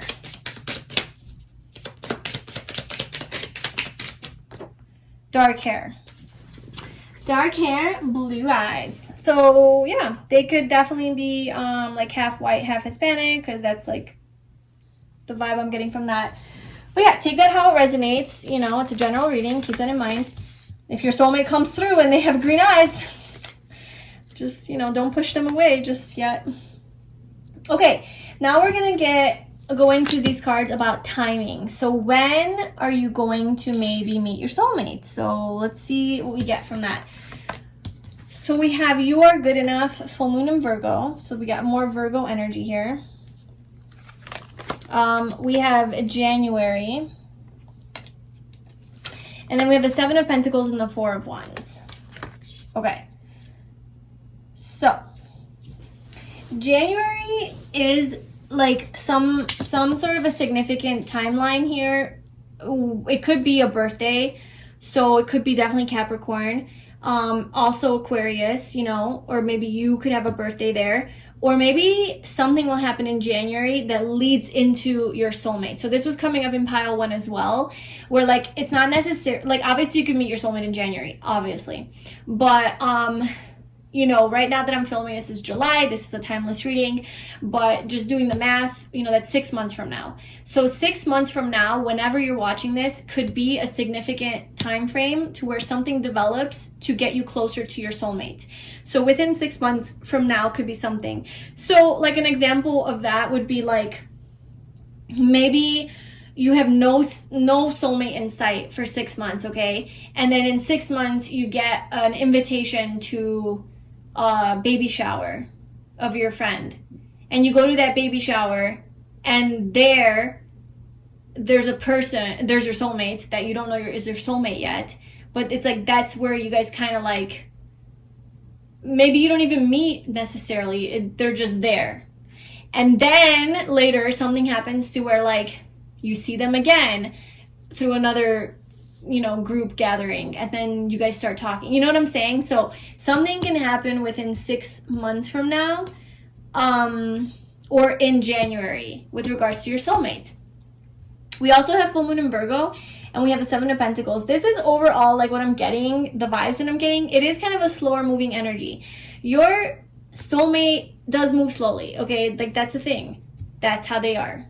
And I feel like their energy mirrors like your meeting as well, because they move slowly in life. And not that they move slowly in life, but they take their time with things. They have patience. They have that earth energy, you know? They're not in a rush. They know, they're very much in touch with earth and that things take time to do, and you have to put in the hard work and effort to make things happen, okay? So they're comfortable being there. So they're not necessarily the quickest moving energy. So I just kind of feel like you might feel like you're waiting a hot minute for your soulmate to come in. But they are coming, because we have right after the waiting period, the Four of Wands. So there is 7 Pentacles here, and Pentacles are quite slow moving energy. They're actually the slowest moving energy. So at least 7 months, I would say, like for sure. And that kind of aligns with January, because that's in like 6 months from now. December, January. 7 months. No, that's 7 months from now. So that actually aligns. So I think 7 months from now, there could be some developments, and it could literally be at like a party or a community or a gathering or a celebration of someone where you meet them. It doesn't have to be just kind of showing union, like waiting. It's been a long time, and then you guys come together. Now, in the case that maybe you've already met your soulmate, you know, because maybe you have, I feel like you might feel like you've been waiting a long time.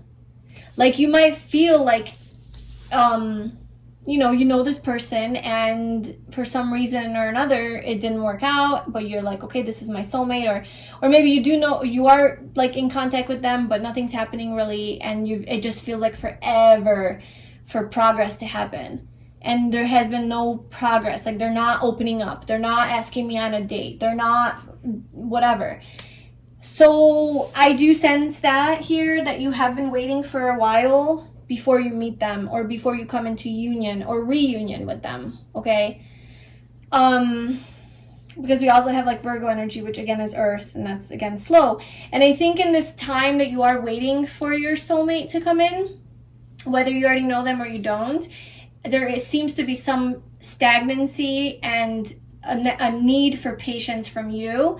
And also just knowing that you are good enough, and to get into that like understanding of your worth, and knowing your worth and knowing what you deserve. And I think while you're waiting for your soulmate, you are being pushed into the energy of learning about self-love and connecting with yourself, and elevating and really building yourself up and building your confidence, and knowing what you deserve, knowing your worth, knowing your value, so that when you do come into union with your soulmate, you're not gonna, like, you're gonna know that it's your soulmate, because they're gonna treat you in the way that you now know you deserve. Whereas if you didn't do the work, the inner work, then maybe you would meet someone and it's not your soulmate, but you would commit to them because that's what you think you deserve, and it actually turns out to be toxic. So it's almost like this time not with your soulmate, and while you meet them, there's a reason for it, and I think it's because you're meant to elevate yourself so that when the soulmate appears, you actually know how to receive their love, because this person is very loving and very giving and very selfless and very loyal and romantic, and value. They have a lot of value, right? High value item this person is, and they're expensive. You know, they're like an expensive restaurant. They're an expensive pair of shoes. If I had to compare your soulmate to an item, which is just retarded. Like, why am I even doing that? But you know, if they're a highly sought after item, is what I'm trying to say. Is like they are like a catch. They're a catch, okay? And if you don't think of yourself that you're a catch and that you're amazing, you're gonna see them and you're gonna be like, no, I'm not good enough for them, and you're not gonna accept them into your life. So there's always a reason universally, spiritually, of why we don't meet our soulmate when we want to meet them, because we think, our ego minds think that like we're ready and we are good to go, but the universe knows better because it's, you know, sees it from a higher perspective, and it's like, no, it's not time yet, trust me, I know why, there's reasons, you know, for this stagnancy, just please be patient, and in the meantime please do the work. Like, can you please get yourself ready so that when this person comes, you can be the equal counterpart to this person. We also have the Empress. So again, more of that elevating energy. Whether you're a guy or girl doesn't matter. This is literally about knowing that you're good enough, and it's becoming the Empress so that you can receive the Emperor, right? Your soulmate, your divine counterpart. So there is some self-development work, I think, that you are doing and on this path of, and you're doing a great job, and you're becoming the Empress. You're becoming this abundant energy to where you do attract your soulmate by knowing you're good enough. But there is slowness to this. This is more Taurus energy. Your soulmate could definitely be a Taurus, or you could be a Taurus, or something to do with that, or more Earth obviously coming through. But there's that just shows me that this is a little bit of a slower journey to meeting your soulmate. You know? Okay, so let's see. These cards here are going to tell me more about your connection, and maybe like when and how you guys are going to meet, or what your connection is going to be like, maybe more about your soulmate, just whatever wants to come out, and then I'll pull some more tarot cards. Okay, so we have you deserve love. Oh, I'm telling you. You need to know that you deserve love. There's something here about self-love. You are on a self-love journey, and if you are, that's great. Keep doing it. And if you're not, you need to get on it. And it's really as simple as learning to love and accept yourself for who you are, working through your shadow, working through these 8th house issues that you might have. Maybe you have some issues around intimacy, you know, and that could be something that you need to work through. Or whatever else lives in that 8th house, which is usually our shadow side, the things that we push down and suppress and ignore and deny, bringing those issues to the surface and just like working through them. So you deserve love. We have keep an open mind. And then we have judgment. I understand that everyone has their own unique path and challenges. And then we have journey. We have a higher power, number 4. And we have loyal heart, number 35. So, okay. I feel like when you meet your soulmate, you're going to judge them. I don't know why. You're going to judge them for some reason. You're going to be a little bit judgmental. Because it says keep an open mind. Your soulmate may differ from your usual type and expectations. I feel like your soulmate, it is going to require that you have an open mind about them, because you're going to look at them and you're going to be like, no, that's not my type. Like, this person's not my type. They don't fit the box. This is, or maybe you're physically not attracted to them that much at first, or maybe they're not necessarily your type physically, or they're from a different culture than you like, or they do something different that you're not used to. They're different in a way. So there's something about them that is not like exactly like how you imagined or expected, or maybe it's not similar to the types of people that you used to date before. There's something different about this person, and you might at first judge them and like, no, like this person is not my person, and it is your person. It actually is. So that's like a key, like a hint, I guess, or like a clue to who your person is going to be. Is you're not going to think that they're your soulmate, because you're not necessarily going to be like immediately, let's say, attracted to them. They're going to be attracted to you. They're definitely going to be in this energy. But you're waiting still. It's like they're over here showing up as the Ace of Wands, like ready to go, and you're over here still just like waiting, like not necessarily going and pursuing. So they come to pursue you because you're like not sure about this person. But you guys do take a journey together. You have to make a decision. You hit a crossroad where You have to make a choice. Which way do you go?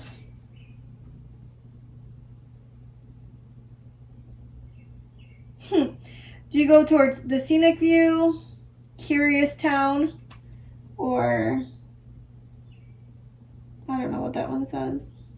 There's like little like signs on the... So what I feel like with your soulmate, like when I was saying with the world, I do feel like you guys are both like at the end of a cycle and ready for a new cycle to begin. So you guys are both like at a crossroad in your life where you're like ready to journey, but it's the number 2, and the number 2 is about love, partnerships, romance, peace, harmony. It's about coming together with someone. Like the 1 energy is about individuality and independence and building yourself, planting seeds. And then now the 2 is about sharing that you built with somebody else. It's about partnerships, you know, sharing your life with someone. So I feel like you guys are going to be put on a road together by a higher power where you guys are gonna meet somehow. Like I kind of sense serendipity here. I kind of sense like the universe sort of like aligns you guys to meet in like a serendipitous way as you're embarking on a new journey. Like you're going on a new journey. There's some new energy here, a new place. You're traveling somewhere because you have your bags packed. So maybe it's metaphoric, maybe it's like literal, like you're literally moving and it's a new neighborhood that you move into and they're your neighbor. Or you're moving to a different job, a different department, a different country, or maybe you're just moving to a different phase in your life. And it is all guided by a higher power. Your union with your soulmate is guided by a higher power. And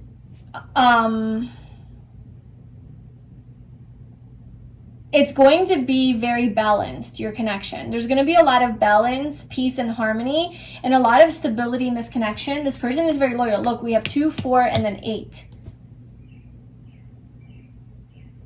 Which is, like, the 4 and the 8 is such a material number. It's such a physical number and very grounded. And then 2 is about love and romance and partnerships. So I just feel like you guys are going to have a very grounded, stable relationship. It's going to definitely turn into that. And this person their heart is going to be yours. Like they're going to give their heart to you. They have a loyal heart. Okay. So they fall in love with you and it's mutual to where like my heart is yours and your heart is mine. You have the key to my heart. We are each other's. Like there's no funny business here. And it did take a while to get here, but like when you guys are here, it's done. It's a done deal. And it's with Judgment coming out, this also reminds me of the Judgment card in the tarot, which is, again, guided by the divine, like guided by the universe. Like the universe coming in and making the judgment call of when something's going to happen. Like, okay, now you're ready. Now we're going to do this. And Judgment is about the past as well. It's about a second chance. So if this is a person that you already know, that you feel very strongly is your soulmate, and if this person fits that character, the characteristics, you know, they're not toxic for you or narcissistic or anything like that, then this is kind of saying that there is a second chance here with this person. And to keep an open mind, to don't shut down for that second chance. And also that the universe is like making sure that this happens in the correct timing, because for some reason the time needs to go by. Time, the world. This is your connection. This is the energy that you guys are in, the world. I feel like a lot of time has passed by before you guys met. There's a lot of time and there's a lot of restrictions and obstacles that you guys had to overcome before you met or came to union with your soulmate or reunion. But when you guys do come into union or reunion, there's a lot of passion that's being sparked. You're a little bit more hesitant and you're a little bit more receptive. Your person's the one that pursues more. And definitely a high level connection. So you guys have a high level spiritual connection with each other. very intuitively connected, telepathically connected.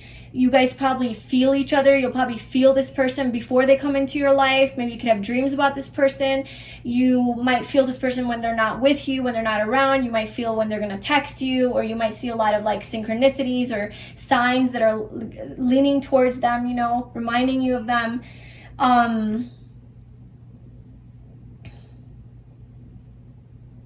I just want to clarify journey real quick. Why is journey here? What else can you tell me about journey?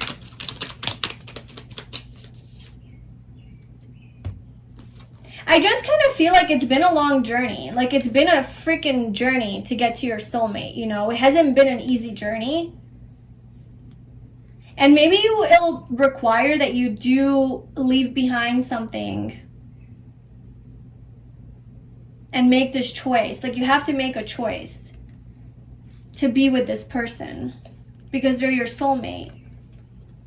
But there could be some stuck energy and some confusion about that with the Seven of Cups. The Hanged Man. You're confused about this person and you have to gain a new perspective. You have to see this from a higher perspective, the higher power. You have to see this person from a higher perspective than the perspective that you see this person from. If you are judging this person with judgment when you meet them, and there's that judgment energy where you're doubting this, you're being asked to get out of that emotional confusion and to gain a higher level perspective, a more spiritual perspective, to look at this whole situation from a soul level, because this person is your soulmate. Because we have the Three of Cups and the Six of Cups. So with the Three of Cups and the Six of Cups, actually, this is both a reconciliation energy. So I didn't get this in pile 1 really, but I am getting this more in this pile. This does have this energy of like a past person that you already know from your past or from your childhood or from your friend group or just somebody from your circle, your community, your friends, or maybe it is somebody that you already did date in the past or you had some sort of connection with from the past. I do see that here with 4 cards already. But if, you know, really use your discernment on that. Don't just think that any person that, like, if you're honest with yourself at the end of the day and you know that this person, whatever, that you could be thinking of is toxic for you, it's probably not that person, you know? That's just like for a few of you who actually have like, you know, a healthy person from your past who's meant to be your soulmate, who is your soulmate. Because a lot of times we have karmic people that we're attached to and we think they're our soulmates and they're not. So just be careful with that, you know, and be discerning with that. But I do see a very loving connection here that you have to make a choice. It's kind of like a hard choice for you. You really have to give it some thought. I think it causes you a lot of confusion and haze, and you don't see clearly, but you do gain clarity. You don't see clearly, but you gain clarity. You gain clarity that this person is my soulmate. I want to be with this person. I want to unite with them.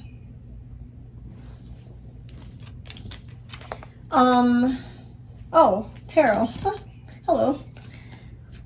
So let's just see with a few more tarot cards. Anything else that you can tell us about pile 2's connection with their soulmate? What is their connection? This was kind of like their meeting. So what can you tell me about their actual connection? The Page of Swords and the Six of Pentacles. And then we have the King of Pentacles coming out again. So again, this person is a very protective person over you, maybe a little bit possessive, maybe a little bit controlling, a little bit stubborn, but I feel like they're just a very, like, a warm person to have in your, like, you're gonna feel so secure with them and secure in this relationship and just really content. And I feel like physically they're gonna be able to provide for you as well, like financially. They're a giver, so you guys are going to have a lot of like we have the Six of Pentacles and the Page of Swords. So I feel like you guys are going to have a lot of communication with the Page of Swords, a lot of good communication. So a lot of good conversations, easy to talk to each other, easy to get along. You guys understand each other's minds and how it works. And you're just going to speak freely. There's this free-spirited energy between you guys where you speak freely to each other about your thoughts, your opinions, your beliefs, what you think, how do you feel, like what's going on. Like you guys just talk about like day-to-day things easily. You guys probably text a lot too, you know, it's not awkward, it flows. It's like easy to text with each other. It's there's just this easy flow of communication. And I think mentally you guys really get each other, really understand each other intellectually. You understand their mind, they understand yours, like how it works and functions. There's a similarity between that. So I feel like you guys are definitely going to get along. There's this friendly energy between you guys as well. The Page of Swords is Gemini energy, so this is just like you guys are just friends, and you guys can have a lot of childlike fun together, a lot of innocent fun, and be youthful together, you know, and just curious. You guys are very curious about each other as well. This person's certainly curious about you and wants to learn more about you. It's so cute, this little guy with his little sword. Sorry about that, sun. Let me put down the blinds. This person also likes to learn and study and read books, and so I feel like maybe you guys will do that together. You guys are definitely going to have a lot of intellectual conversations, sharing the knowledge that you've gained and learned throughout your life, or just like, you know, you guys watch a movie together and you guys start to like kind of share like your thoughts about it and you talk about it. So communicate, like there's definitely communication. Like your person is pretty stoic and doesn't necessarily show their feelings and emotions very easily, but they are easy to get along with and easy to talk to, and especially with you, you know, like you guys are just going to have that compatibility where you guys just kind of get along. And then with the Six of Pentacles here, I feel like they're a very giving person. You guys are going to give to each other. I don't know who, I'm sensing it's your person, seems to be in a position of power and like leadership, so they could be like the giver in the connection, physically, materially, like they could have more money than you or be more financially well off, or maybe just more stable. Maybe, you know, that's it, like maybe it's not more money, but they have like a more stable job than you, or something like that. But they're very generous with what they have. Like they share everything that they have with you, and they buy you things, they buy you gifts, take you out to dinner, like, you know, do little cute romantic things. They have a lot to give and they aren't greedy with it. They don't hoard it. Like they're willing to give back, and they also give back to the community as well. So I just feel like you're going to be treated like a queen or a king, whatever. Like you're going to be treated really well by this person. They are very physical. Gift giving could be a love language of theirs, and that's maybe how they show their love, where they do love to give you gifts, and it's very thoughtful with the Page of Swords. They think about what you would like, and that's the kind of gift that they get you. So it's not like a bullshit gift, but it's something that appeals to you and your personality, and it's like a, you know, it has like a hidden meaning behind it. So it's just a very sweet, generous, kind, compassionate person, and you're gonna feel like taken care of by them, very protected and taken care of. So it's just very beautiful. Okay, and then let's see what the universe, okay, so let's get some advice for you for what you need to know to come to union with your soulmate. So what do you need to do, pile 2, to come into union with your soulmate? What does the universe want you to do or focus on or surrender to, because that's the card I'm pulling, to come into union with your soulmate? So what does group... Okay, so I just saw surrender stress. I'm not going to take these. Surrender stress and surrender your fear of intimacy. I almost feel like they have to surrender stress because they seem really stressed. But anyway, what does group 2 need to do to come into... What's your advice for group 2 to come into union with their soulmate?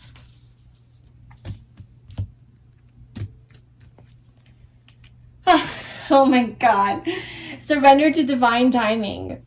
Yeah, that's your pile. Sorry, that's the pile that you chose. And it's here. There's so much stagnancy and waiting, and really you're being asked to just trust in divine timing. There is a reason for divine timing. That's not a bullshit thing that tarot readers just say. This is a real thing in the universe. I'm living through this myself, you know, in certain areas in my life.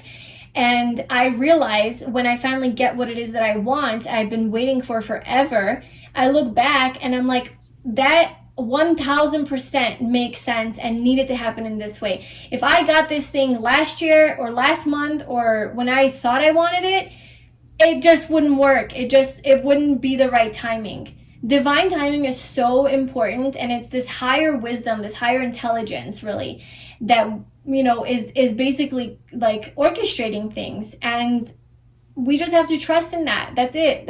I know that's hard for ego minds to comprehend, like we have to trust in this thing, but it is what it is. You just have to trust and know that everything is happening for a reason, you know.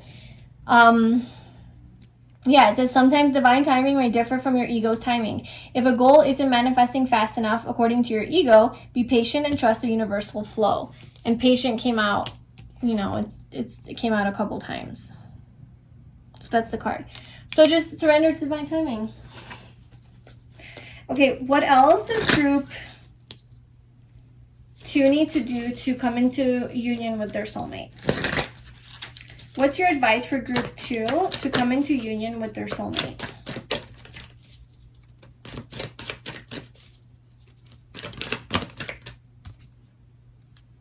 The World.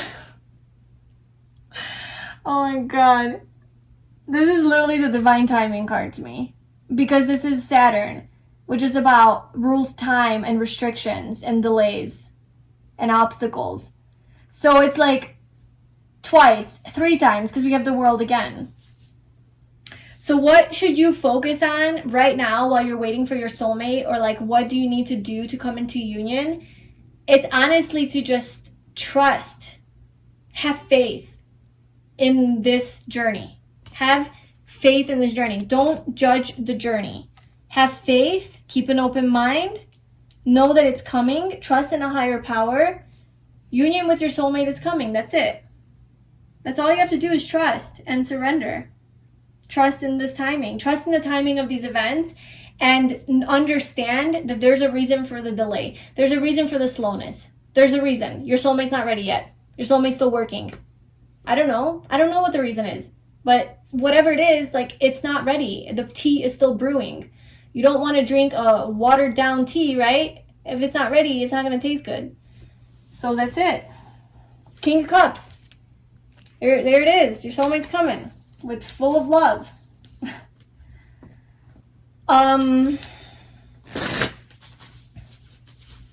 Focus on completing whatever it is that you need to complete here with the World. Focus on completing the cycle that you are in as well. Whether that's a healing journey, and not that ever gets completed, but, you know, whether that's like your own career, any obstacle or issue that you're dealing with, just focus on letting it go, completing it, leaving it in the past. Any exes that you have still lingering, get rid of them. You know, any person you're still attached to, get rid of them. And get ready for this new cycle, because your soulmate's coming. They are coming.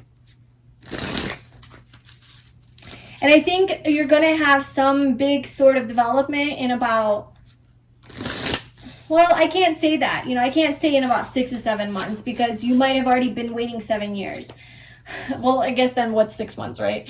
No, but like, let's say you've already been waiting for like 2 years. And then another 7 months. Like, no, you've already waited 2 years. So like, it's like, I just feel like this is either saying you've already been waiting a long time for your soulmate. That's probably if you already know this person. But if you don't know your person, if you have not met them yet, then I feel like the 6 to 7 months time frame applies to you, as far as like, maybe that's when a big development will happen. But if you already know your soulmate, you have like an inkling of who this person is, then I kind of feel like it could be as soon as Virgo season. So from now, it's timeless again. But, so, well, either case, like, it could be Virgo season, but I'm just doing the math on that. 3 months. So I feel like 3 to 4 months from now, like fall time, or if you're watching this, like, whenever, 3 to 4 months from now, you might have some big developments if you already know this person. I know that's really specific.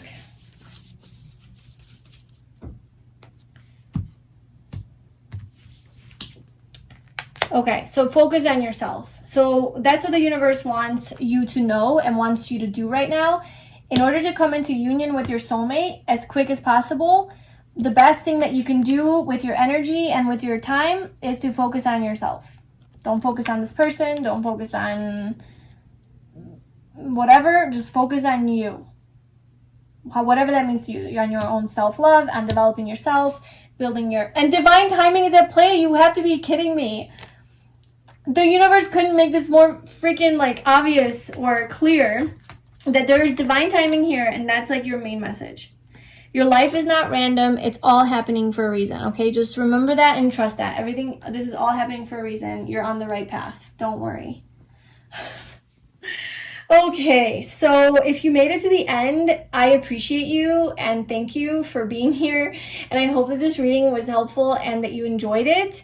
Believe it or not, we're gonna do some more and do an extended of this because there's still more that we are gonna get info on. So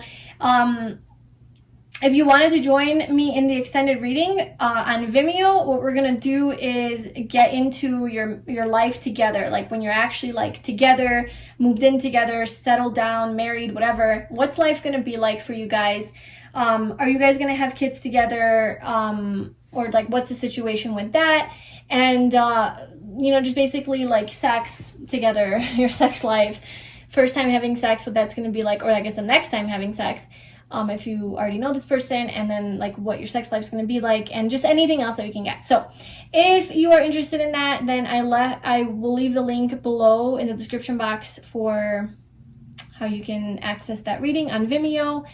And if this is where we part, then thank you so much for being here. I really hope that you enjoyed this video. Please like, comment, and subscribe to my channel if you did. And I hope to see you in my next video. Bye. Hi, Pile 3. Welcome to your reading. So if you chose this Amethyst cluster crystal, or if you chose this oracle deck, then this is going to be your reading all about your soulmate. So we are getting all of the messages about who your soulmate is. The readings have been pretty long. They're about an hour long, so just prepare yourself and do what you need to do. Get comfy, cozy, because we're gonna get into it. We're gonna go through a lot. We're gonna see who your soulmate is, what they love most about you, but like a timeline on when you guys could perhaps meet, how and where you guys could meet, and any details that we can get about your connection. You know, how they look. We'll get some physical characteristics, some personality traits. We'll get their energy when they come to you, what energy they're going to be in and what energy you're going to be in, and then we're going to get some advice for you on how you can come into union with your soulmate. And then we do have an extended part to this reading, so if this reading resonates with you and if you want to spend another hour with another reading, then we are going to get in the extended into married life together. So if you don't want to get married, then it's basically just like your actual life with them, your lifestyle with them, how that's going to look, what that's going to be like. Maybe we'll get some details on family, you know, and kids situation, what you guys are going to be doing, how life is going to be, and then also sex and intimacy, and like how your sex life is going to be, and like your first time together sexually, and all of that good stuff. So if you're interested in that, it's going to be on Vimeo, and you can find the link to that in the description box below. So we have our first oracle card here. That's just going to give me a general message, and then we'll get all of your other cards out. So your first card is let it all go. Forgive yourself, forgive others. Don't let pain, anger, or guilt control you. So there's something here about letting go, maybe some pain that you've dealt with in the past, forgiveness, not holding on to anger or guilt and letting that control you. So we'll see how that plays into the reading, but we're going to start with getting into who your soulmate is. So like their personality traits, what they're about, who they are. So we have healing chaos. We have Cancer, the doula. I think that's how you say that. Feeling, sympathetic, comforting, nostalgic, protective, intuitive, birthing, tender, nocturnal, caring, moody, receptive, lunar, sentimental, introverted, defensive, family-oriented. And then for your tarot cards, we have the King of Wands. We have the Two of Cups. We have the Page of Cups. We have the Knight of Swords. So we have a lot of court cards here on the board. A lot of different people or people being represented or personalities. I do think that this is the personality of your soulmate because that's what we're asking about. I'm going to put this card here. because there's just not enough space on this thing. If you saw it on my end, what's going on here, you would be scared. There's a lot going on. Okay, so who is your soulmate? All right, so they are coming through as the King of Wands. Well, like, they're coming through as all of this, but there's this King of Wands, which would be like the most powerful energy here because it is a court card and it is the highest one. It's a king. It doesn't have to be a king that you're looking for, a man. It could be a woman, but they have this very strong masculine energy, or at least it's just very assertive and ambitious. So your soulmate could very well be an entrepreneur or have their own business, or maybe work for themselves in some way, or be a boss or a leader at their job wherever they work. I do think that your soulmate is a good communicator. They are very logical, and they're the type of person that like takes action and goes after the things that they want. So very ambitious and motivated and inspired. And I think your person's also very inspiring. So with the King of Wands coming out, this is a funny person, a very charismatic and personable person, very confident.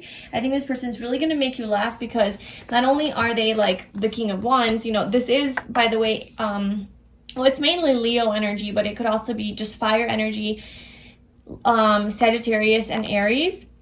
And then we also have the Knight of Swords, which is air, which is Gemini, Libra, and Aquarius. And then I know it's a lot of signs going on, but that's what's coming out. We also have Scorpio, Pisces, Cancer here.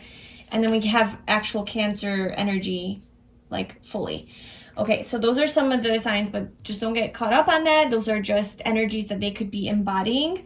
So with the King of Wands and the Knight of Swords being here, like combined, to me, this is a person who is very witty and very smart and intellectual and intelligent and quick with their words and like funny. Like, this is legit a funny person. Like, this person's gonna make you laugh. Like, that's like a for sure thing.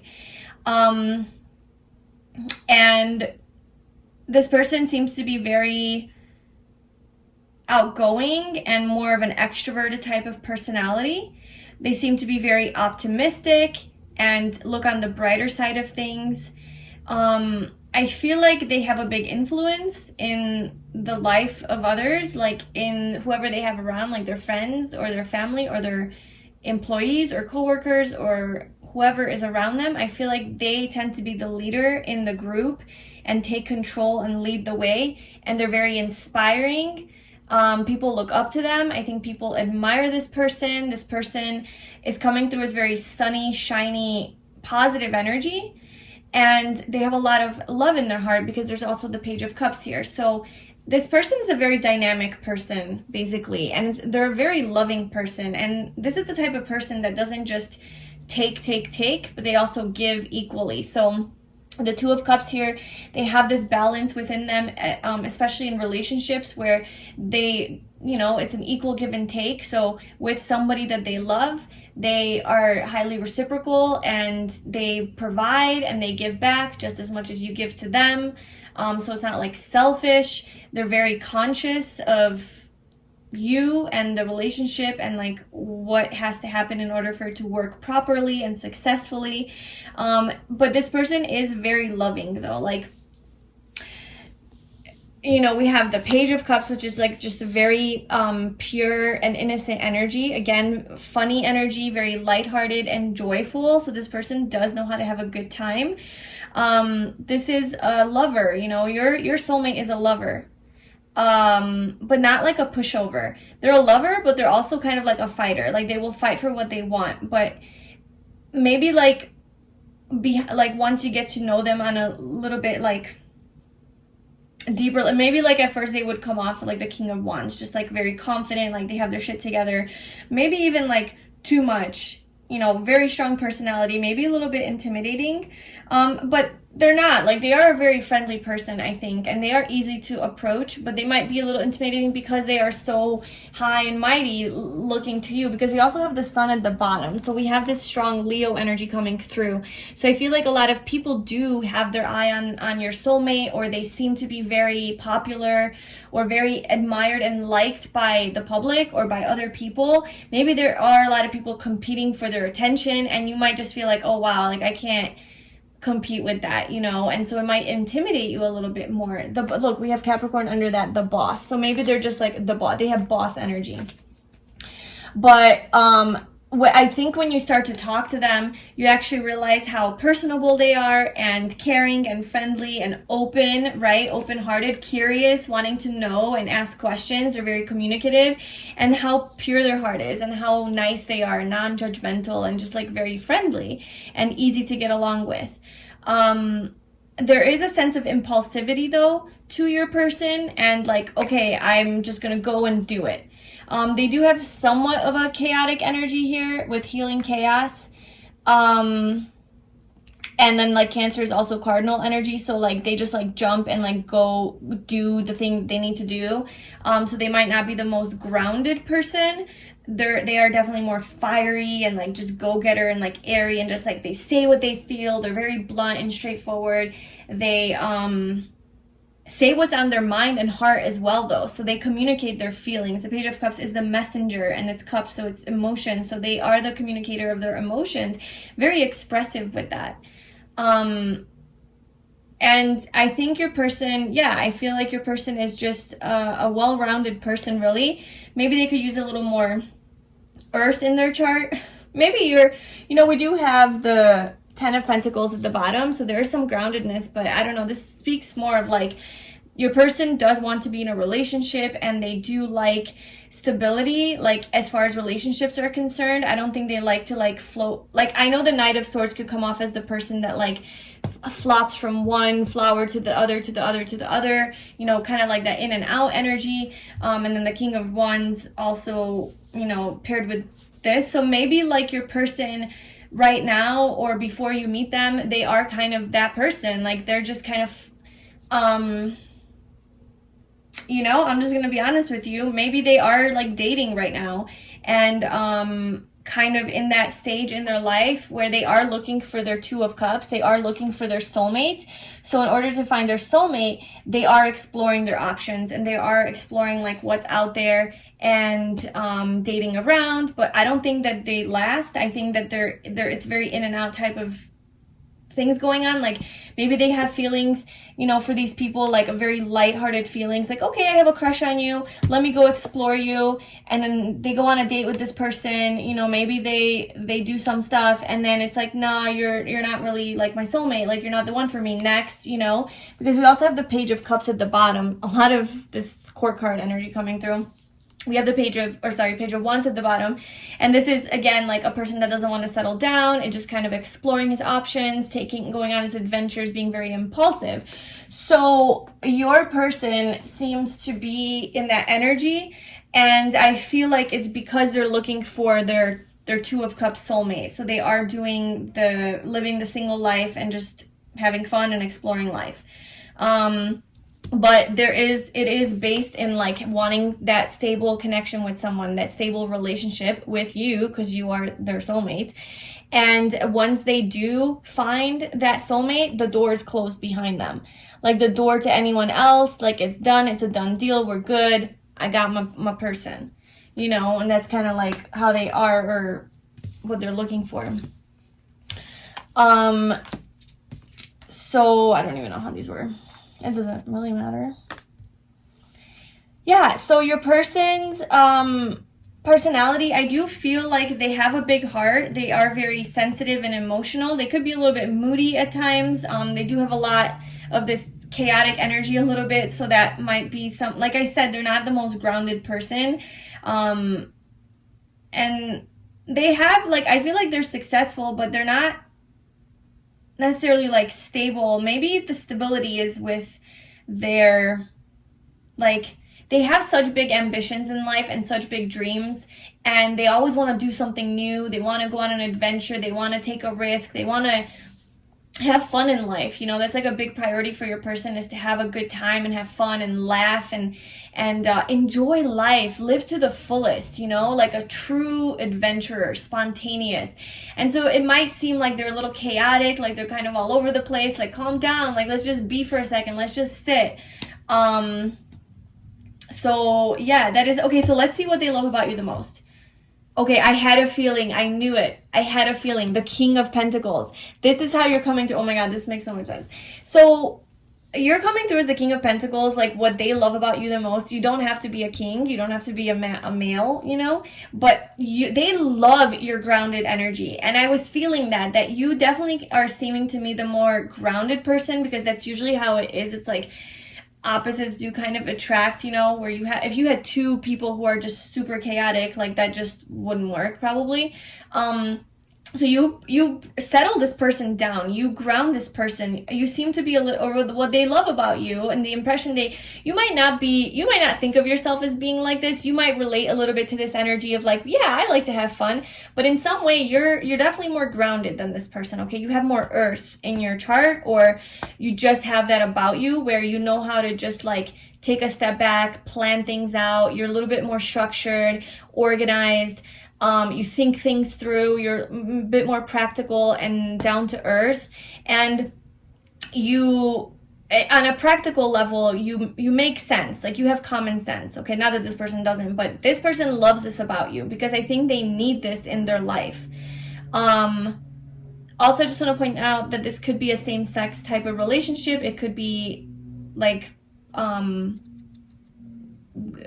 guys, you know, like same-sex male, because we have two kings here, but it doesn't have to be. It's just energy that we're reading. But I feel like what your soulmate loves about you the most is how, well, first of all, with the King of Pentacles, it's like how protective you are and how nurturing and loving you are. And you're just like this, like you have this safe and secure energy. They feel safe and secure with you. You're very loyal. You're very trustworthy and reliable and dependable. And they can count on you. You're going to be there for them when they need you. And they love that. Because maybe, not that they struggle with that, but I think they're definitely going to be there for you. But maybe they have like a lot of people in their life that sense like their chaotic energy and they attract people like them to them, where they're also like that, like in and out type of thing. Impulsive, you know, canceling on plans, wishy-washy, whatever. And they're like, well, damn, like I want someone like loyal and stable in my life, you know?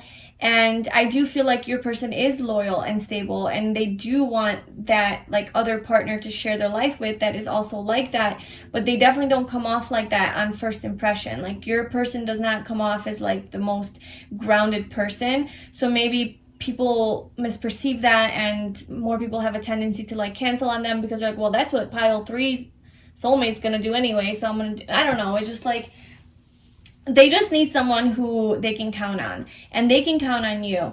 And they also think that you're very like successful in the physical world. So whether that's like you look good, you take care of your body, you know, you eat well, or you have your own business, or you have a good job, or you make good money, or you have a nice home or a nice car, something on a physical level, it seems like you're successful and you do look after yourself and take care of yourself, and they really love that as well. Because I do feel like your person does the same, and your person is very attractive, like physically. So they appreciate that you also care about that. And yeah, that's kind of what I'm getting with the King of Pentacles. The main thing I'm getting is that your person really likes how practical and grounded you are compared to them. They need some of that in their energy. You bring them back home. Like you bring them back down to earth. Like when they're floating out there, you know, thinking up all these dreams and ideas and getting inspired, you're the one that says, okay, well, how are we going to make this happen? What do we need to actually do physically to accomplish these dreams that we have? And then you guys really can accomplish your dreams together, because this person comes through with all the creative ideas, the leadership abilities, although you have that too. But like this person comes through with all the, you know, inspiration and passion and drive. Your person's a very passionate person.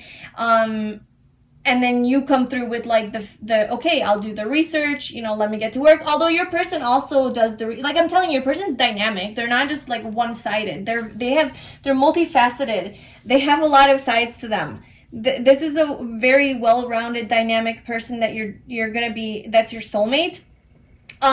So that's great. But the one thing that they are missing is some earth energy, which is like that practical groundedness, which you seem to really bring to the table. So it's going to be a perfect compatibility to where, you know, this person has all of these creative ideas and like the the spark, you know, that like, okay, let's do this, let's do that, and you're just like, okay, let's do it. But you're like the one that's like, okay, well, hold on, we gotta pack. Like, not that your person doesn't want to pack, it's just they're more about let's go, and you're like, okay, hold on, let's figure out how we're gonna do this, and it's just perfect.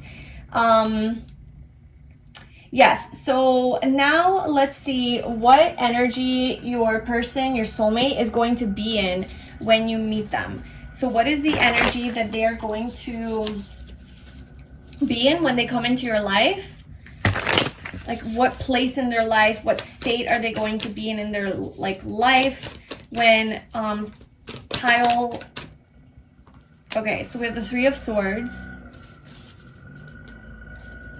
And let's see what place you're going to be in your life when they come into your life. So where's pile 3 going to be? What's their energy going to be when pile 3's soulmate comes into their life? Where's pile 3 going to be?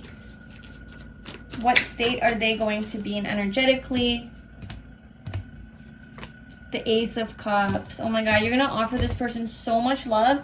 Look, we have the King of Wands again.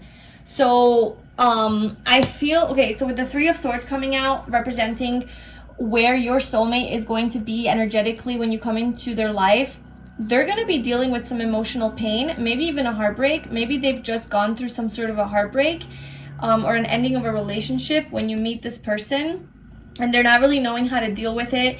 I feel like there's pain here and there's some heart healing that needs to happen, and it's like, how perfect. What energy are you going to be in? You're going to be in the Ace of Cups energy. Literally what they need, love, right? They need love in their life. You literally come in with your little cup of love, like, here you go, abundance of love right to you. And it's like this, it almost looks like this heart is inside of this bowl that you're like offering, but in a beautiful, light, magical way, whereas this is like broken and damaged and like just wounded. So you're coming as a refreshed energy into this person's darkness. Now, I don't know how recent this heartbreak is for this person. I don't know if it was like yesterday and then you meet them the next day, because obviously that, you know, they would need to heal. Like, they would need some time to heal. So I don't know like what the time frame is, but it just seems like your person has experienced or been going through some sort of emotional pain in the recent past, because she still is screaming. So it seems to be pretty painful. Like a loss that they experienced or something like that, and you come in offering like an abundance of love, unconditional love to this person. And we have the King of Wands at the bottom for joint energy, like the overall vibe, and I just feel like you guys are both going to be very, very passionate about each other. Again, with the same-sex couple here, for whoever, you know, that will probably resonate just with a few of you, but it's there. But I am getting that you guys are both, like, your person's definitely in this King of Wands energy, just very fiery and passionate about you, and you are the same. So you guys are very passionate about each other. This has been coming out in all the piles, but there's this strong sexual energy between you guys, this strong chemistry that is going to be driving you guys and pulling you guys towards one another. But there is, let me just clarify the Three of Swords. What is this Three of Swords for pile 3 soulmate, and what energy they are in when they meet, or like, yeah.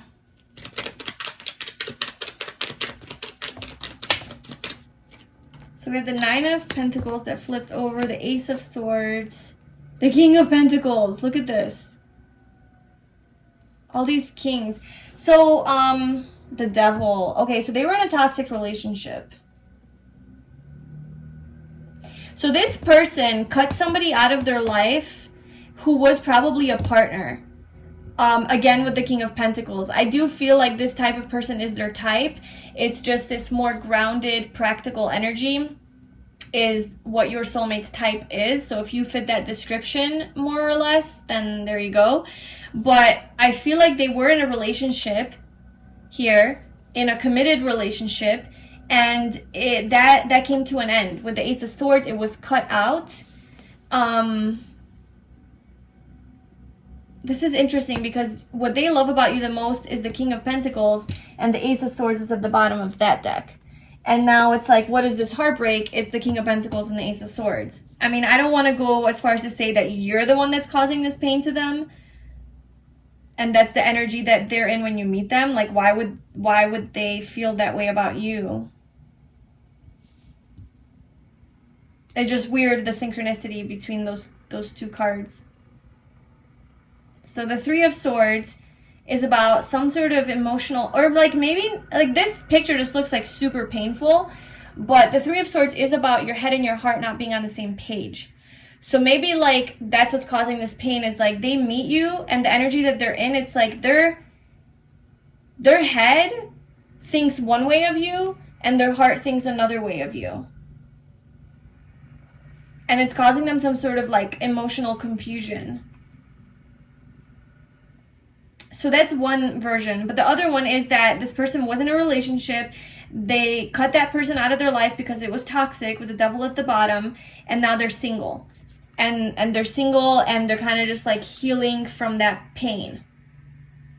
And in that singleness, you know, so they might have been single for a while, so that kind of answers our question.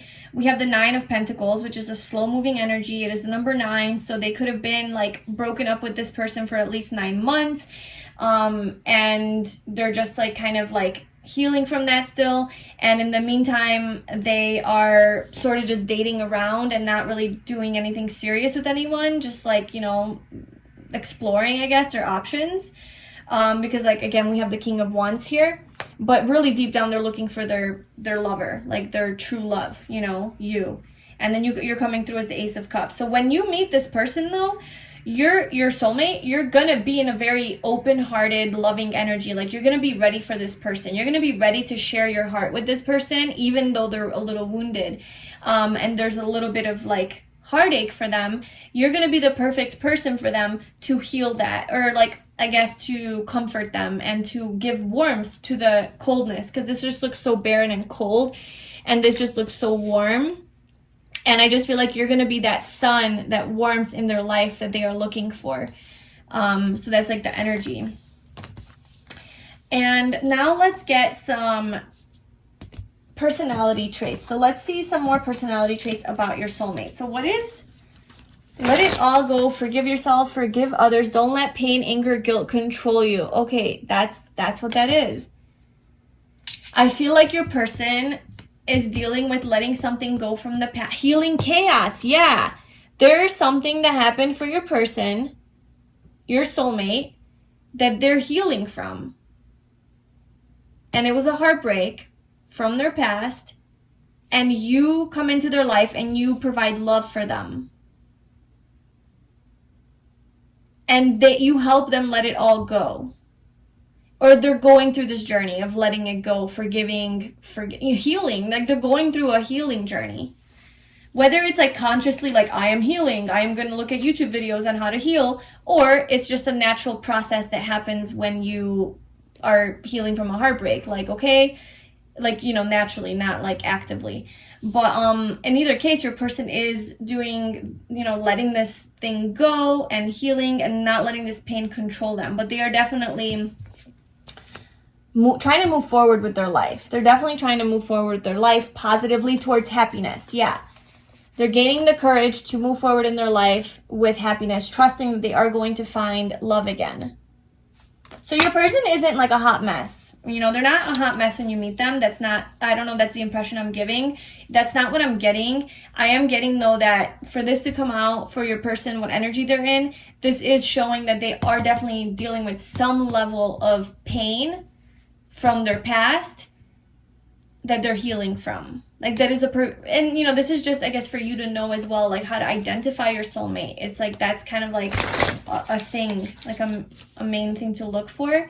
But they are healing from that. And there's a lot, they have a lot of love and emotion. So I don't feel like they're emotionally cut off. I don't think like their heart is closed or anything like that, because they're like an internal optimist. This is giving me like Sagittarius energy. Like, they're not like Sagittarius, like that is, they are hard to commit. Like, they don't just settle with anyone. It's only going to be with like their person, you know. Until then, they just want to be free and like have fun and explore or whatever. But I'm getting that this person is just very optimistic about their love life. And like, even though they were hurt and whatever happened, this is not the type of person that's like, oh, I'm doomed forever and I'm never gonna find love. This is like, nope, I'm getting over that, I'm healing from that, I'm gonna find my soulmate, they're out there somewhere, I believe in love. You know, your person believes in love. Like, despite all of the shit that they've been through, they still believe in love. They've never given up on their true love. They're not bitter about it. And that's so beautiful, you know? So they do have a very optimistic perspective on life. So they could have a lot of Jupiter, or strong Jupiter in their chart. So what else can you tell me about pile 3 soulmate? Like, what is their personality like?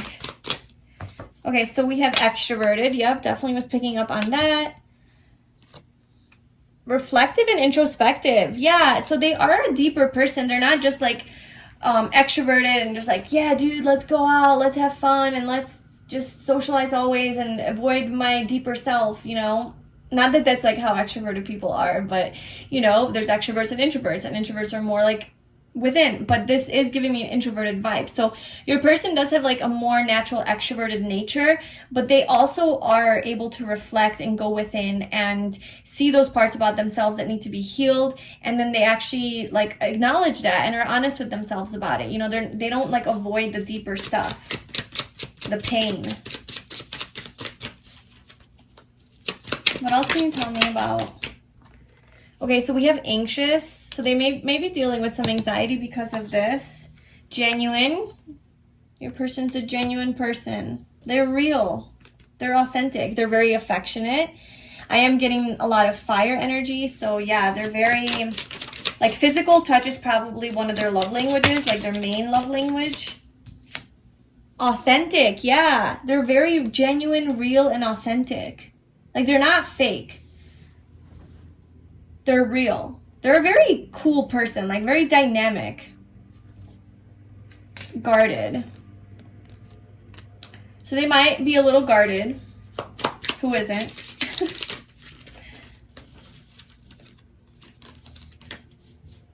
Like, they have, I feel like they have a lot of personalities to them. This is like, the Knight of Swords to me is like Gemini energy, and that's like definitely Gemini's. I'm a Gemini. Like, we have a lot of personalities. Like, there's depending on our mood, it's like that's what you get. And so we could be a lot of different people because we're very adaptable and versatile. And I do feel that with your person. And then with also Cancer being moody, it also reminds me of like just a person, like with the moon, you know, the cycles of the moon constantly change. So your person's personality could also change. So they could be like this more extroverted Knight of Wands. They could also be very intellectual and have deep conversations. They're also very lighthearted and loving, and they can be vulnerable. They also like to be in a relationship, but they also like to have fun and explore. You know, they reflect on, so I'm telling you, like, this person is like a whole person. And they're also very personable. Speaking of person. They're easy to get along with. Their experience. Yeah, they got some life experience under their belt. They have gone through some things. They're like mature, like as far as life is concerned. I feel like your soulmate is well traveled. They kind of know what's up. They know what's going on in the world. They know different perspectives, different cultures perhaps. And because they love to travel, you know, they love spontaneity and adventures, and that's what gives you wisdom, right? It's life experience, and they have a lot of wisdom, I think. And they're also experienced in the bedroom. I feel like they know what they're doing. Like, they have experience with that, like, in their past. So they have learned some things and some skills. Let's see what else.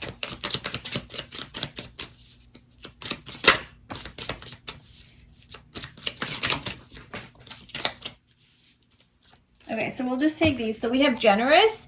Your person's a very giving person. Like I was saying, like, they're not just about taking, but they're also about giving back. They're spiritual. So there is something here about like going within and healing, you know, and discovering, like, reflecting on who they are as a person, who they want to be. They believe you know, in a higher power. They believe that something is guiding them. Maybe that's why they're able to be such an optimistic person, is because they have faith and they have hope, because they believe that the universe does have their back, and that, you know, everything that happens to them is for, like, because it's meant to be, and everything happens for a reason, and nothing is wasted, and everything can be learned from. And that's the mindset that they have, just a very spiritual perspective on their experiences and on their life. Whether they're like out front, like, hey, I'm into like witchy stuff, or like tarot, or like, you know, the stereotypical spiritual things, or they're just like a deeply spiritual person where they just have this deep connection to life and just this knowing that they're being supported. To me, in essence, that's spirituality. It's just knowing that you are one with everything, you know, and you're not alone. And I feel like that is kind of like, at the very least, is the perspective that your counterpart has on life. And then we also have compassionate and understanding. I'm telling you, your person is a very loving person, very caring and empathic, and they care about things. They're not just like an arrogant, cold-hearted person. And they might come off like that because of their extroverted personality. They're so outgoing, and you're like, okay, I'm going to put this person in this box, because that's usually what we do with those types of people. But really, they have this other side to them. They have many sides to them, actually, that is just very deep, and I feel like you will, the onion, it's like they're an onion. Like, the layers are just going to keep peeling back. You're going to peel more and more and more, and be like, what? This is you, and this is you, and this is you, and it's like, whoa. Like, you're a really cool and interesting person. And then they're definitely spontaneous. So you're going to have fun with this person. Like, that's not a problem. Like, if you know how to go with the flow, and if you're about having a good time and having fun and just like enjoying life, right? And just like enjoying the beautiful experiences that life has to offer, this person is going to be that person for you. There's not going to be boring. It's not going to be a dull moment here. And I do think you guys are going to have great sex, just because of how like this person is. You are concerned about that. Okay, now let's get some physical characteristics about your soulmate. So pile 3's divine counterpart soulmate. How do they look? What can you tell me?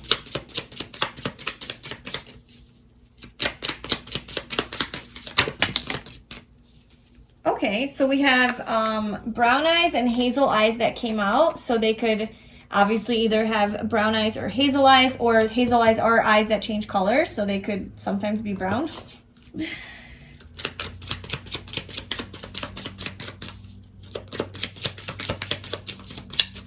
What else can you tell me about pile 3's soulmate's physical characteristics?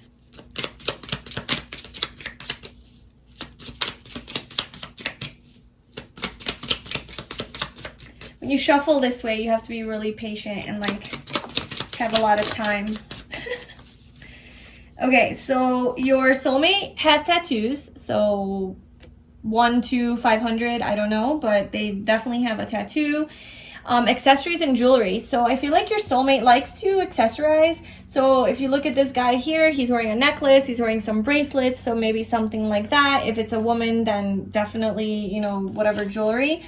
But definitely there's some level of accessorization, or accessories can also be like a hat. They like to wear a hat, or like belts, or you know, beanies. I don't know, just like, you know, add extra to their outfits. So they're not necessarily just like a simple person. They dress up and they try to look good. We have blue eyes. Okay, so we have all the color eyes coming out.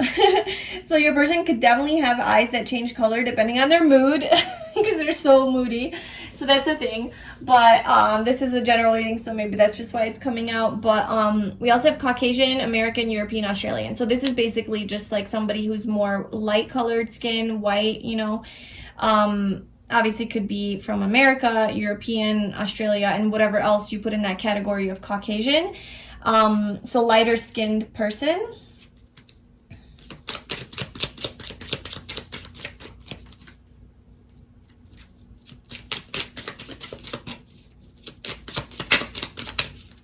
What else can you tell me about pile 3? Okay, so we have healthy. So either they like eat healthy, or they take care of their body, or they're very conscious of their health and like what they put in their body, you know, and they probably work out and exercise. So they probably have a nice body. They look good. Colorful hair. Your person's a little crazy. Not crazy, but wild. Your person's a little wild. Like they got tattoos. Colorful hair, it could just be that they dye their hair, or they have dyed their hair before. They have like a streak in their hair, or, you know, they dye, I don't know, whatever, however, whatever. But there's something to do with their hair that's different at the very least. And yeah, this person's like a colorful person, actually, is what I'm getting. Like, they're just like out there. They're not like one to blend in with the crowd. They definitely don't blend in. Okay, they don't blend in. You will notice this person. And by colorful hair, they just might have different hair color than like what originally they have. So like, again, like they might dye their hair, or if that's not really resonating, or like that could also be that they wear something on their head that, you know, is a different color, so like a hat or something. But with the King of Wands, this is a person that's very boisterous and kind of like stands out and shines. We also have the Sun, so this person has very radiant energy, and I feel like they dress the part as well. Like they're also shiny like in what they wear. So like they might wear watches or rings or bracelets or necklaces, or earrings, you know, and then, you know, have like you know, their tattoos going on. And I don't know, like you'll notice this person, like they definitely stand out. They have a little, maybe, yeah, they're not boring. They're not boring. They have nice legs. They have nice legs. So nice shaped legs, muscular legs. What else can you tell me?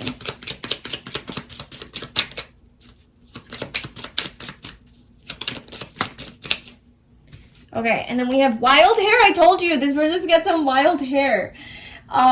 Your person's wild a little bit. I don't know, maybe it's braided. Maybe they have dreadlocks. Maybe, well, I know they're Caucasian, but so what? Some people have just, so what? You can have dreadlocks if you're white. Maybe they have like really crazy curly hair or something. Or the way that they cut it or style it is just a little bit different. I don't know, there's something about their hair. And they also have facial hair. This came out for all the 3 piles. So obviously if you're looking for a woman as your soulmate, like I say this every pile, like I don't think that they have facial hair. I mean, hopefully not. Maybe, I don't know. But this is mostly for men if you're looking for a man. That they have some sort of facial hair. So either they have some scruff, a mustache, a beard, something going on. And then at the bottom we have long hair. Yeah, so this like could be like a hippie. I don't know, it's kind of also what I'm getting, like a hippie style person, or just like a just free, like a free spirit. A free spirit is what I'm getting. That's your person, a free freaking spirit who doesn't live according to societal norms or rules or traditions or anything like that. They're like, nope, I live for myself. I'm authentic. I'm real. I'm genuine. I'm spiritual. Yeah, this person's definitely like coming through as that vibe of like a hippie kind of, you know, but like, you know, it doesn't have to be like that way of dressing, but it's just like a person that, you know, also like meditates, is into this kind of stuff, and learns about like the Sagittarius, like seeks their own truth. You know, that's about like the higher mind, and it's not about like, okay, I'm gonna follow dogma and religion and all these stupid rules in our society. I'm gonna think for myself, and I'm gonna do things for myself, follow my own dreams. Very independent and self-sufficient and authentic in their thinking. Very empowered person this is. And I think that's why they love that you're a little bit more grounded, because you're like, hey, okay, I know you don't want to follow any rules, but we have to, you know, like there's some rules you have to follow. And it's not like this person doesn't follow any rules, but you kind of bring them back down to earth, because they are very spiritual. So now we are going to get timing. So let's see like what kind of timing we're looking at here for when you're going to be meeting your soulmate. So we have a time for healing. And then at the bottom of that deck, we also have to take time to breathe out. So that kind of goes together. We have August with that Leo energy. So I don't know, your person could definitely be born in August, could definitely be a Leo. That's what I'm getting mostly with the August, or obviously you could be as well, but I'm getting strongly that your person is. And we have the 7 of Wands. So with this, I am getting that, and we also have the Devil at the bottom of that one. So time, something about time is a restriction here. There's a restriction in time, something with, okay, well, first of all, we have a time for healing. So this is showing me that, like, this is a little crescent moon. Like, this was just a new moon, and the light, you know, it's a crescent moon. Well, I guess it could, I'm not sure if this means that it's going into a new moon, or it was just a new moon and it's going to be turning into a full moon. I'm interpreting this just from my own energy and intuition, is that this was just a new moon, and the little crescent is coming out, and it's going to, you know, start to be more and more light, and it's going to turn into a full moon, which is completion. So I'm seeing this as your journey to your soulmate, that the crescent moon is where you guys are at. I don't even know if that's a crescent yet. It's just a little sliver moon, a balsamic moon.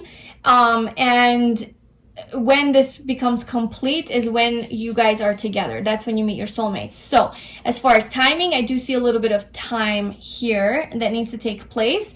And namely, that time is because there's some time for healing. And mainly, I think that is because of your person.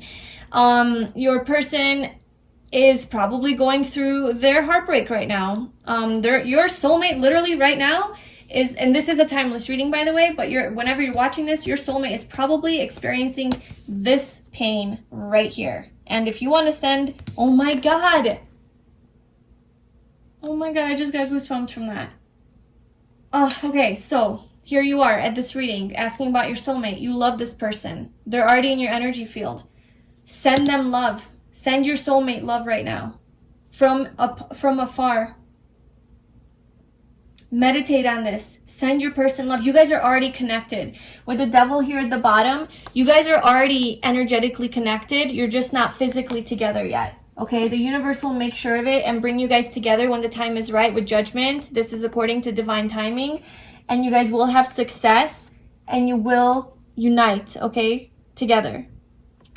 But for right now, your soulmate is experiencing something very hard. And it doesn't have to be a relationship heartbreak. It could be a death in the family. It could be a friend, a breakup with a friend. It could be a loss of something, you know, that causes us pain. It's not just love. But there is something like that. And your soulmate needs your love right now. So you, from afar, telepathically, energetically, send your person love and light. Send your person healing energy to help them heal this chaos. And I think the sooner that this person heals from whatever it is that they're going through, or at least does the majority of their healing, because I know healing is a never-ending journey. Shit from our past will constantly creep up. You can never be totally healed from stuff like this. But there is that important period of like, I need to just be alone and cry every day. Until I'm like my mind is not in the right place right now. Like my mind is not in the place where I can actually focus on this, you know, like focus on something else. So your person just needs to do their thing. And a time for healing, that's why I don't think you guys are going to come together like tomorrow, is because this is what they're going through right now. And you wouldn't want to be with them when they are going through this, because they're not going to see you clearly. There's going to be a filter of pain on their eyes, you know? So your person right now is really just being single and free, and that's kind of what they want to do and be. And I don't know if in their own healing process they are dating or whatever, because I was picking up on that, so I don't know, but that's whatever they're doing, and they need to do it. Maybe they were in a long-term relationship. I kind of am getting that with the King of Pentacles that came out, and the Devil, and look, we have the Devil again. So like I feel like your person was in a long-term relationship here, maybe even a marriage that it ended, and maybe they haven't been alone in a while. Maybe they haven't played the field or like explored, you know, their options. So maybe that's what they kind of need to do and get it out of their system. I know that's hard to hear for you, but it is what it is. Like, it's life. Like, people have to do their thing so that they can be ready for a real thing. And maybe that's what your person needs to do before they can have a real relationship again. But anyway, August is literally from when I'm recording this, and this is a timeless reading, but I do this to get a time frame. I'm recording this in July, and August is literally in a month, okay? So I'm not so much getting that you're meeting this person in a month. I'm kind of getting next August as a timeline, if I had to say a timeline, which is also, again, like an impossible thing almost with tarot or with the universe. But if we had to, I would say next summer, or like a year from now. Like, so not this summer, like if you're watching this live, like not this summer, but like next summer could be like a time that like you're gonna start to meet your soulmate. Like, that's when you're gonna be ready and they're gonna be ready. Because there is a lot of healing that still needs to be done. And if you look at this moon, and look, August, we have the sun. Well, this looks like a moon, like a full moon. So it's like, that's when it's going to be to completion. Because right now you're still here and it needs to turn into a full moon. And I know that like technically a moon cycle is a month long, and we do have Cancer here with you know what? Because that's true. Now that I'm thinking about it, like I was thinking of it more metaphorically, like, oh, you're still here on your journey, and because healing does take a long time, you know, but this is a moon cycle, and a moon cycle is 28 days. And August is in a month from now, and 7 is the month of July. Okay. So it could be two things. And I'm going to actually clarify it. It could be two things. It could be, I guess for some of you, it could be that you're meeting your soulmate, like literally in like a month, like this summer. Like this is what I think it is. If you're watching this reading right now, like in the summer of 2021, like as I'm uploading it, whatever, I feel like there's a big possibility that this August you are going to run into your soulmate or reunite with them in some way. Maybe it won't turn straight up into a relationship, but you might actually like meet them or be in the vicinity of them.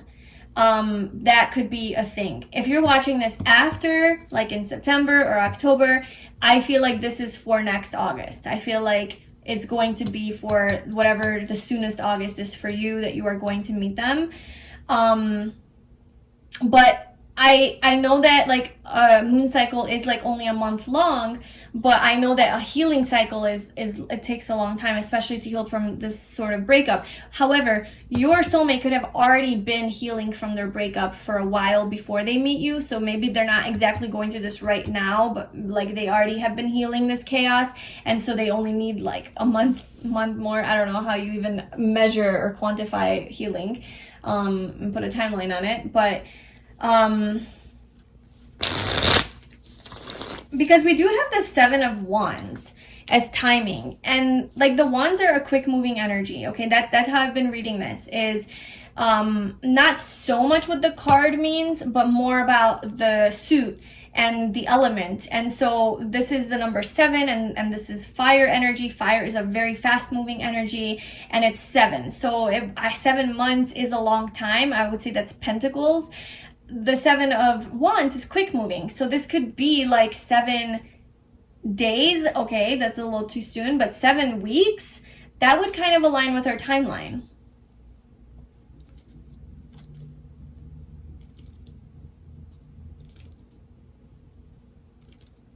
Let me just clarify time for healing. What do you want to tell me? What else do you want to tell us about timing for when pile 3 is going to meet their soulmate?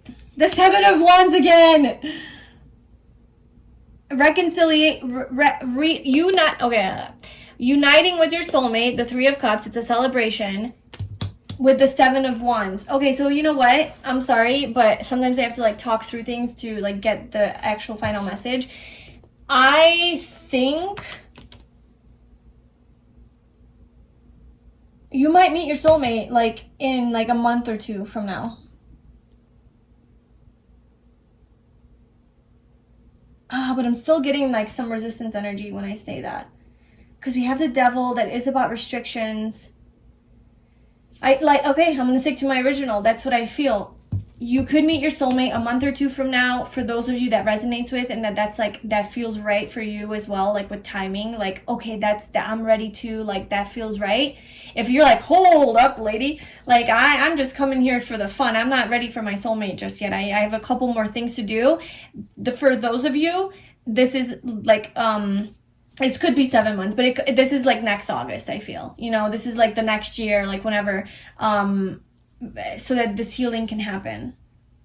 And there's something about the seven here, so it could be next July, August, summertime, or in 7 months. Obviously, like the first version could be like 7 weeks or whatever, but like for those of you that are like, no, like I'm not feeling, oh, well, you don't know, right? Like you don't know when someone's gonna come into your life, so you're ready or not, here I come is the type of thing. This person is very impulsive, they might just show up in your life out of nowhere, but yeah, so those are the two versions, the two options. It's either this summer or next summer. And if this summer has already passed because you're watching this later, then it's probably going to be the soonest summer that's coming up. August is significant. Leo season is significant. And July as well is coming up with the moon energy and the 7. So July, August is a time frame. Okay, moving on. That's why these readings are 500 hours long, is because I talk so much about one thing. But I just need to get clear. Like, I'm a very detailed person. Like, I can't just pass over things, and like I need to talk it out. So like that's just how I function. Okay. Now we're gonna get some details on your connection with your soulmate. So any details, like this could be where and how you guys will meet, what your connection is gonna be like, maybe more personality traits, like whatever wants to come out. So we have fork in the road. We have adjacent possibilities, relationships, and passion. And I will pull tarot cards too, because last time I like talked about this for 5 hours and then I forgot to pull tarot and I had to talk about that. So let's just get this out. So what else can you tell me about group 3's connection with their soulmate?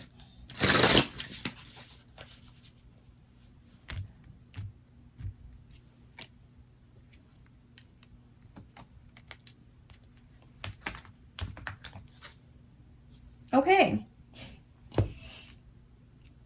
Okay, I have to say this because it's been kind of coming up and I haven't really straight up said it, but if it keeps coming up, I'm like, okay, maybe there's something here with that. It's not, you know, you could already have had a relationship with this person that's your soulmate where you guys already like broke up and had a major tower moment ending, this pain, and that's why that card was coming out where like this heartbreak is from you, because like the King of Pentacles, the Ace of Swords, that synchronicity, remember, that we saw, and like so there was already an ending with you guys, and like you guys were like separated and not talking, and they're going through their healing process, and you've been healing and you're doing all of that, and then you guys are coming back together soon for a reconciliation.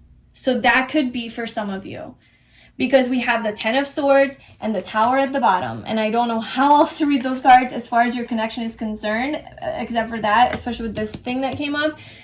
The other way I could read that is about your connection. There is an ending here. There's a major ending here that has to do with your connection. Now, this ending that it could be that your person, your soulmate, is going through a major ending of a relationship, because we have relationships, a major ending of a relationship that they were really attached to, and it came to an end, and this is something that hurt them a lot. And this experience that your soulmate has really has a big impact on your connection, because you are the one that offers them this love and healing warm energy from this ending that they had, and so in that way it is showing up in your connection.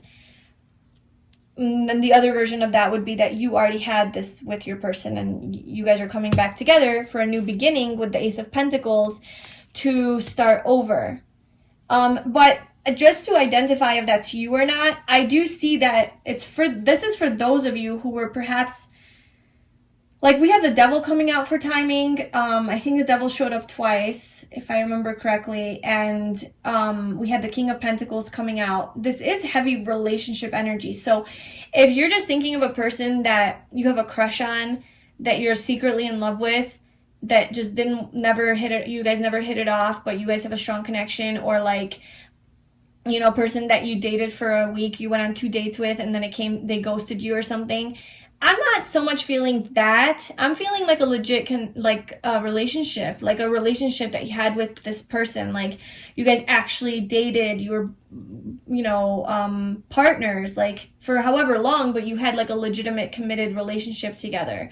I do see more long-term, but if it's not long-term, it was serious. It was a serious relationship, a relationship where you were boyfriend-girlfriend, or girlfriend-girlfriend, boyfriend-boyfriend, whatever. That's what I'm seeing. So that would apply to you if you had a relationship like that with a person that came to an abrupt end, and now there's a second chance here, and this is your soulmate. If you feel this strong connection with this person, and if they fit the profile, obviously use your intuition on this. Otherwise, this person's just going through some things, and that's strongly impacting your connection. Maybe this person has some attachment still to this in some way. I don't know. They have some, with the Four of Pentacles, like some sort of still attachment to this that they have to truly let go. And I think that's why this time for healing is coming up, is because this person needs to deal with this before they can come to you. So that would be like that year, like next summer type of deal, because maybe they're not ready right now, you know, for this new beginning. But there is going to be a new beginning here. And you have choices. There's a fork in the road, you know, fork in the road. It's a number 13, so reminds me of the Death card in the tarot.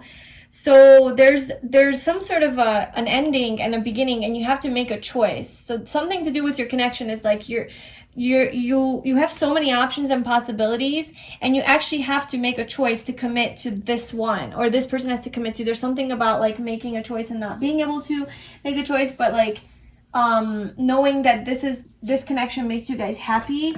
We have caring. Look, we do have the Death card here. I know that's kind of vague, but I don't know. There's like an ending here with either how you guys meet, or that has to do with your connection. There's like a major ending.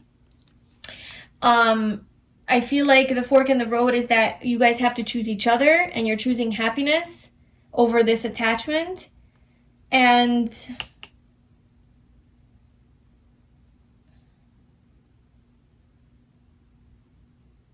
I feel like if you think this won't work out because of this situation, that you don't even know how many possibilities the universe has for you for this to work out. Like, just don't be so tunnel visioned and like thinking that like, oh, this is the only way that this could work.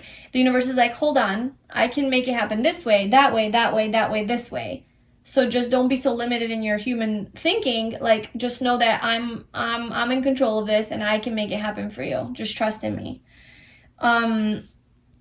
Anyway, I feel like you guys are going to have a happy relationship together. As far as your actual relationship, we have these two cards coming out together, happiness, relationship. So you guys will have happiness in your relationship together.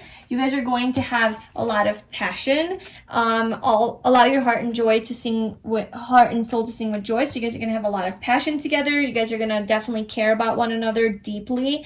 There's a lot of love and care for one another, especially with the Two of Cups coming out here. But let me just clarify the fork in the road. What is this fork in the road?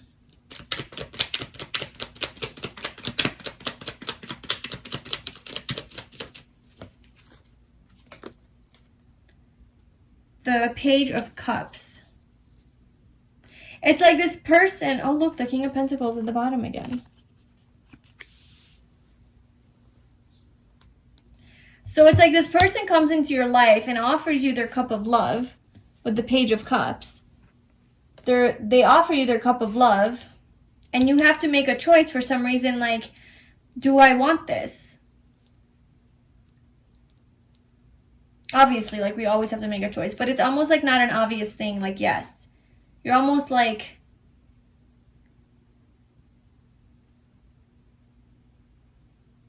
I wonder if you're offering your love. Well, they're showing up as the Page of Cups, so they have a lot of love, but you also showed up as Ace of Cups energy, so you're offering your love.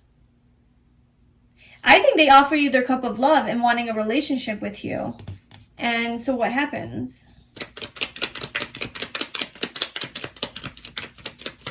What's the issue? The Hierophant. I feel like you guys say yeah, like you guys get into a relationship with the devil at the bottom, trying to decide. I feel like you guys commit. I don't know, you're hesitant. Somebody's hesitant here with this relationship. What's adjacent possibilities? It's because of your fear. Someone just in their head and in fear about this whole thing, doubting this, doubting the other person, doubting the connection, doubting something. And you're just confused. You're just thinking like, well, maybe I have other options. You're all up in your head and overthinking this. Maybe like, do I just want to be alone? Maybe you're like, I don't know if I want to be in a relationship. Maybe this person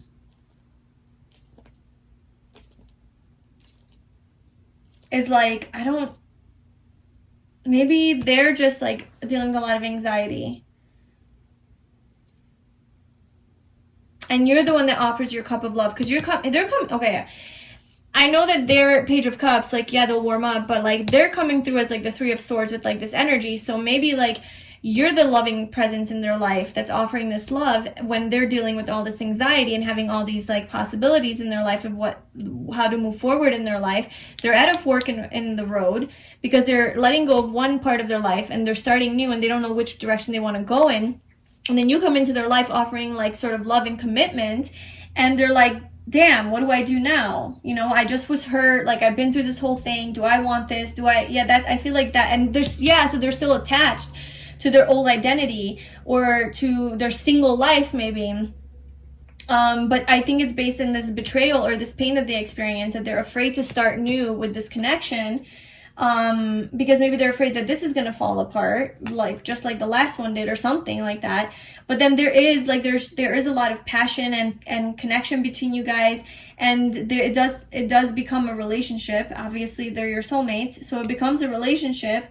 And you guys learn to really care about each other, and they realize actually how happy they are with you because the truth is being told, because they see the truth. They see the truth of the situation and like, whoa, this is different. This is my soulmate. This is actually my soulmate. And we can build together. This isn't some bullshit karmic person. This is my actual soulmate.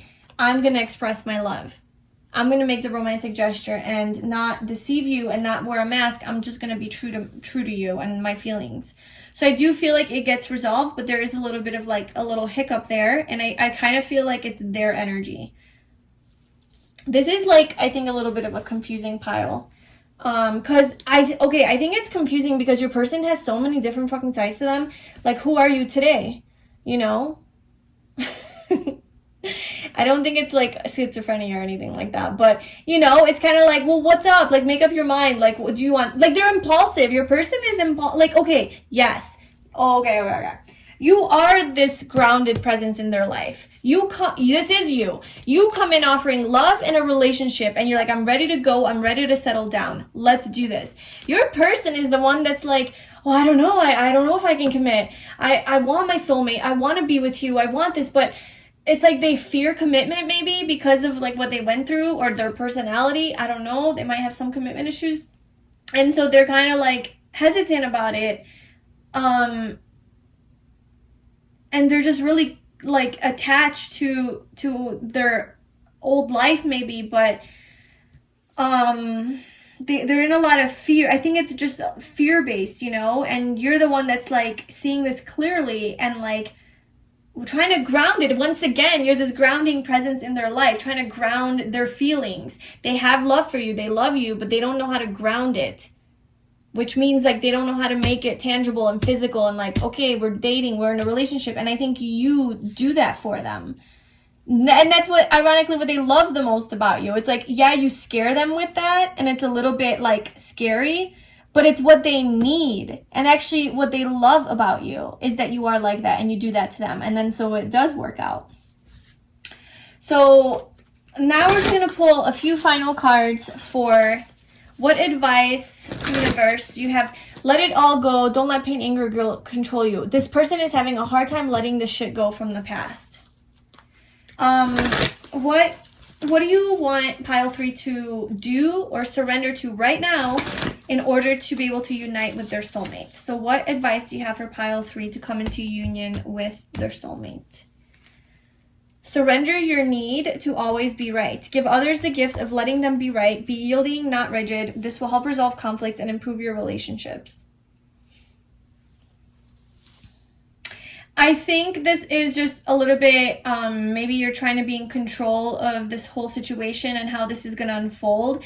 And I feel almost like you're an ego. Surrender your ego. You're in too much ego. And in that, I'm saying that the universe ultimately has the final say, which is really just your soul. You're connected, right? And your ego doesn't. Your ego wants to, but it doesn't. And I think your ego wants to be right in this and wants this now or in this way or, you know, whatever order you want all of this to unfold.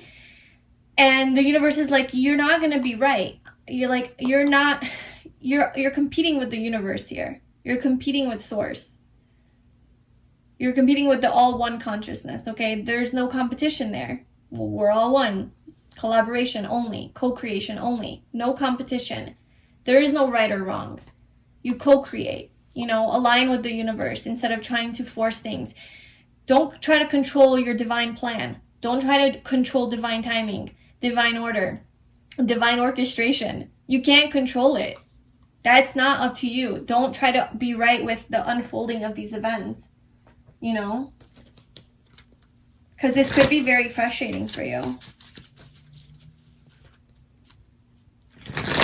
And maybe you can start practicing surrendering to the universe by not always being right with other people. Maybe you can practice not being in your ego in this way by when you're having a conversation with other people, just kind of being like, okay, just let them have it, give in, you know, see their perspective. I don't always have to be right or prove my point. I can just let it go, let it be, and practice with real people. And then it'll become easier to practice with the universe and letting the universe just have the final say.